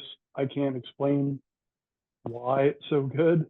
They might be losing their shirts on us, but that's all I can say. Well, I appreciate it, Jeremy. I think you guys did a great job. I was just curious if I was missing something. That was all. Nope. They did an amazing job at getting us that price. Like I said, we could potentially try and buy it wholesale from APC, but I don't think we'd even get a better price from them than we did from Link. We put out the bid, we gave it time, we did all the proper things, and Link came back with an amazing price on it. So as you can see, that's how the bidding process is supposed to work, and we got really good on that one. So Yep, it was a great job. I appreciate all that work. mhm. Okay, next, let's move on to summer program. Questions? Yes, I don't understand the attachment. Well, the attachment is from 2020. Right. The one that Yeah, Jeff that handed was- us tonight is current, right, Jeff? So can we take this one off maybe and put the right one? I mean, not the right one, but the one that we have here Well, I online? think the one that's attached here gives you an idea of the breakdown and where all of the Right. places are. So it gives you kind of, it may not have the most up-to-date prices, the one that's attached to the agenda, but it gives you kind of an idea of where we're spending the money. Yeah, we've This is came up more- about $4,000 over 4 years. But the rate says $8.25. Is that what we spend? Is $8.25? I think we can do better. Can't we do better? This is like, What do you mean by do better? well, is $8, it says Lock Haven Hammermill rate, $8.25. Is that what we pay? No, it's $21 an hour. Okay, well, That's according Well, to our this schedule. C on is our a play, I contract. don't know. I don't know this sheet. I just saw. it that's for what I'm the saying. first It time doesn't here. it doesn't make any sense to me. So maybe we can do a little better and maybe get rid of that or do something and. That's it. That's just on there as a reference point as to what it was in 2020 as opposed to what it is now. To Right. show you how much it's gone up. Apparently, at that point, that was before it was tied into the CBA. And that's why the amounts of the hourly rates have gone up. This is just as background. Oh, it's a history. Okay. I know in the finance meeting, we had discussed maybe going to 6 weeks and not 8. And seeing So how that's that the, would, but so the we're direction that waiting. we need from the board is that kind of thing. If you want us to Right. reduce the scope of the project, of the summer program by going less time, or if you want us to go to fewer locations, give us some guidance on this and move forward. As I mentioned in the the finance committee meeting, what administration is looking for is guidance from the board on the amount the board wants to obligate towards the summer rec program, and we can construct the program around that. So We're- if you do a dollar figure, we can work out what the best thing is for the most number of kids. That would probably be the best thing for the board, is just to say, hey, you all have a X number of dollar limit to run the summer program, assuming that you still want to run it, and let us do our work. How many after you give us kids a are we dollar figure. talking about? Do we know, have a ballpark? I don't remember, so we'd have to have, Kurt Lynch runs the program, and he has Okay. all of that data, and he's not here right now. Okay, that would be And- lovely if you could be, oh, I'm sorry. go Did ahead. we send out letters yet on Not yet. trying to get more? We're looking for guidance from the board. Well, I think that's a good start. Well, at the end of Really the do. day, no matter what, if the board decides to support this program at a certain dollar amount, whether or not we get donations, I think the board needs to know that it's obligated for that amount of money. Right. And so that's all I'm looking for. Just give me what that dollar figure is, and we will do everything we can to get some of those donations from all of these different participant organizations and communities and municipalities. But just give us a dollar. Roger, figure. Roger, can I say something, please? Go ahead, Butch. I just find I'm very disappointed in our county for not being able to come up with $8,500 to serve hundreds of children over the summer that can help them keep out of trouble and do a lot of great things for these kids. And it just bothers me that the county commissioners can't come up with $8,500. I totally agree with you, It's Butch. mind-boggling. So, all right. Next up, Well, are we gonna discuss it, or we just wanna wait till next Thursday and we'll discuss it? When Kurt's. here? well, we could do, What- I it's think up to you. What do you it'd wanna do? probably be best if we had Kurt Yeah, here. okay, we'll postpone it till next time. Okay, good. All right, cool. All right. Okay, personnel. Questions? Yes. Go ahead. Dr. Redmond, last month, I asked you to let me know how many staff members we had in October of 23 till October 24. I've not heard anything back from I'm you sorry, I yet. forgot about that. And I'm Typically wondering if depend you on could someone get to help that me to with me. notes. Yeah, yeah, absolutely. So you wanted to know last year versus this year number of staff. Yeah. Okay. Have we gone up or down? Either way.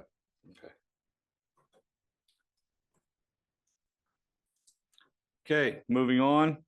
The students' overnight field trip. Can I ask one question on that? Sure. Because I need clarification. Go ahead. I'm not arguing points or anything. No. Go ahead. I'm looking at on page 2 on this. Where are you? On what? On page 2 on that summer program. Summer program. Sorry. Summer pro, okay. Summer program, page 2. Now you go, I don't know, it's close to the bottom. It says municipality total cost. And then it says Keystone Central total cost and county total cost. The dollar figures that you're asking for us to be interested in allowing for this, are you asking for the 2,000 or are you asking for the 47,000 from the school district? Well, so. I'm just use- asking for Yeah, clarification. so, I'm so not. use this sheet because this has the Look at more the up to current date one. Yeah. numbers. Okay. And so the cost of the, so those organizations that were giving the money a couple of years ago or Right. 4 years ago are not doing that now. Okay, So all of that cost has been shifted to the district. okay, So what I'm asking for clarification on is if the district is willing to spend up to as much as $70,000 escalated to this year's costs. okay. All right, I just needed explanation on the chart, that's all. Yep. Okay, thanks. All right. Okay, with students, overnight field trip, questions? Oh, I'm glad to see it. If I could, real quick. Go ahead. Kurt just waited and said there are 300 students that participated. 300. 300 last summer. So Well, that was the kicker though, when he said it. Was it 300 that signed up? Or 300 that actually went through the whole program? Because I think he said he had 20 kids for each site, but It what was, happened it was was. kind of different day by day. So, so there are So some that's days when what you we- had 100% participation. There's some Sure. days when you had less, and it wasn't that someone signed up and never showed up for all of it. They'd show up on the days that it made sense for them and their families. So Sure. it was kind of hit and miss. that's quite a. Might have had steep- vacation steep or something price, going isn't it? on. Well, that's what I'm saying. Yeah. It's, he can explain all that, how he explained Yeah. it to us. So, okay. So moving on, overnight field trip, questions? Very happy to see it. Out of state field trip request, any questions? Okay, out of country field trip request, any questions? I think that was pretty well explained earlier tonight. Mhm. Okay. Curricular, co-curricular. The student activities quarterly report. Any questions on that? Yeah, I have one on it. If you look, and Joni, I'm gonna ask you to help me on this. If you look down through, we're gonna go the first one, Bucktail Area High School. Says class of 24, 25, 26, and 27. And then you have beginning balance and ending balance, and those numbers are all over the place. And then you go to Central Mountain High School, that's 24 through 28 also. But then when you go down to the middle school, that runs from 29 through 32. Is that a mistake No, or? that's the graduating. That's class. graduating classes. Okay, okay, because there's nothing there for 24 through through 29. That's why I was wondering. At the middle school? Is that what you- Yeah, Yeah, that's what it is. that's I when can they're see how you gonna got confused. Yeah. graduate on. Mhm. Yep. Okay, that's Their what I was graduation year. wondering. Yep, it's just graduation. And I do have a question. Why doesn't I mean, there must be a reason. And why does the student government have any budget? They have a student council, but then they have student government. Maybe that's, oh, I'm so sorry. Page 2, under Central Mountain High School, page 2 though, on the PDF, you'll see they have the student council that has 8,400. Then you have student government that has 0. Are they two totally separate things, or just one is not active, or? I don't need an answer, just maybe let us know when we go to vote on it. Going to just shit her head, yeah. Not active. Student government is not active. Okay, so student council, student, okay. I don't know the distinction, but okay. Okay, Doesn't- athletic personnel. Additional club advisors for 24-25 school year. Questions? Okay, MOU with CCESPA. This is with the payroll secretary mentor. Anybody have any questions on that? No? Okay, anybody else have anything to say? Yeah. Yes, Roger, I do, if I could. Go ahead, Butch. I'd just like to take this opportunity to thank Dr. Redmond, the board, and all the staff and administration that sent me cards and wished me well. Okay. And you get well, Thank you. Butch. So I'll be there in December. All right. Oh, boy, he's back. Thank you. All right, Chris? Saturday, Yes. Elizabeth and I, as the delegates, Oh, yeah. had to participate in a meeting I thought would be an hour. Right. That went for 3.5 hours on a Zoom meeting. Right. There's a lot of frustration in that meeting, and it surprised me because you're talking to people on state levels and school levels. There was a lot of comments on accountability between parents and students. And it was said many times over, and it actually held the meeting up for 45 minutes. People arguing about we are not social services. People need to be held accountable, speaking of parents. Educators are here and need to teach. And now they're going to the state level for help on it, for money, so that they can get help outside of the school district and try and push it that way. Okay. And then the only other thing I got is for the charter school. I asked Dr. Redmond, he sent me this letter from the charter school for renewal and all this. And the letter that we sent back, we're asking them for 20 some odd different things that we get supposedly on a yearly annual basis.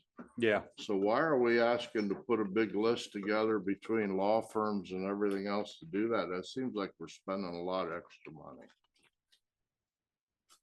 Because if we're getting it annually, why put a letter out that we need you to provide all this stuff? Because we need to get, understand it. for this year too. And by doing that, we're getting all the information that we're requesting. But aren't they sending it to us every year? That was part of. They're giving us their presentations. They come in, they do a presentation, okay, and give us an update on what's going on over there every year.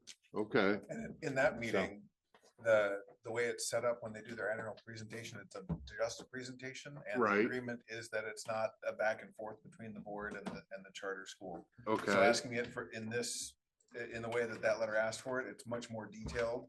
And allows us to investigate the information that's in there more than we do in that annual presentation. It just seemed like we're asking an awful lot and spending an awful lot between not just us, but them for lawyers' fees and Yeah, I don't- everything I- else. Maybe we have to executive session, because I honestly don't understand what's happening right now versus what we previously discussed. I really don't understand it. What's different? Okay. I've never been It's on not- this it's committee, exactly so the same Right. what was done before. It's basically taking the same process, the same, letter that was used last time and just We- putting it into. yeah. Into this round. There's no Every- difference between last renewal and this one. Every year, or what is it, every 5 5 years. years we do it. Okay, it's the same process. I mean, I've been through this, what, 2-3 times?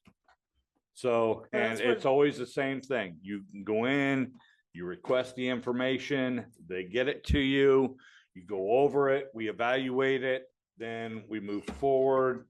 There's, But I think- and if we just say yes, okay, yes, we will renew it, then we're good to go. But if we decide, no, we don't want to renew it, then we go through a whole process. Okay, well, Okay. it sounds like, maybe I'm misunderstanding, but it sounds like our solicitor is asking them for information they have already been giving us all year long. No, not exactly. Okay, okay, okay. So we don't have to go into, I don't want to get anyone in trouble here. but Okay, I have something. go ahead. Yes, I'm so sorry. You done? Yeah, I'm done. I'm ready to call adjourn. Oh, we can stay for no more time. Thank you. All right, please, this is my fourth request. On Thursday's agenda, please consider adding resolution 144, February 8th, 2024, so we can discuss it, please. Resolution 144. February 8th, 2024. It's on board docs. Please, just add it to the agenda for Thursday for discussion. So Thursday's a voting meeting, not Yes. a work study. So if. No, that's fine. We can discuss and we can vote on it at the same time if we want to. No, you would have to have an amendment to the Yes. agenda, because this here, okay, is what what we went over today is what we're voting on Next week. next week, Right. okay? So do you want Now, to if you- discuss it now? So if you want to have that you can make a motion, and if it passes, great. If it doesn't, Well, I'd like to think that you would support it because I've asked 4 times. I'm telling you right now, if you want that on there, we could actually see about putting it on next month. Could we do that? Yeah, sure. For December? Could we do that? Yeah. There you go. Thank you. Resolution 144, February 8th, 2024. Thank you. Okay. Anybody else? What is resolution 144? It's the resolution that the school board passed in February appointing Christie as our TCC delegate and Joni as our alternate TCC. And there needs to be a discussion. Okay, fine. Thank you. Yep. I'll take a motion to adjourn. I'll take it. I'll make it. All right. Meeting's over.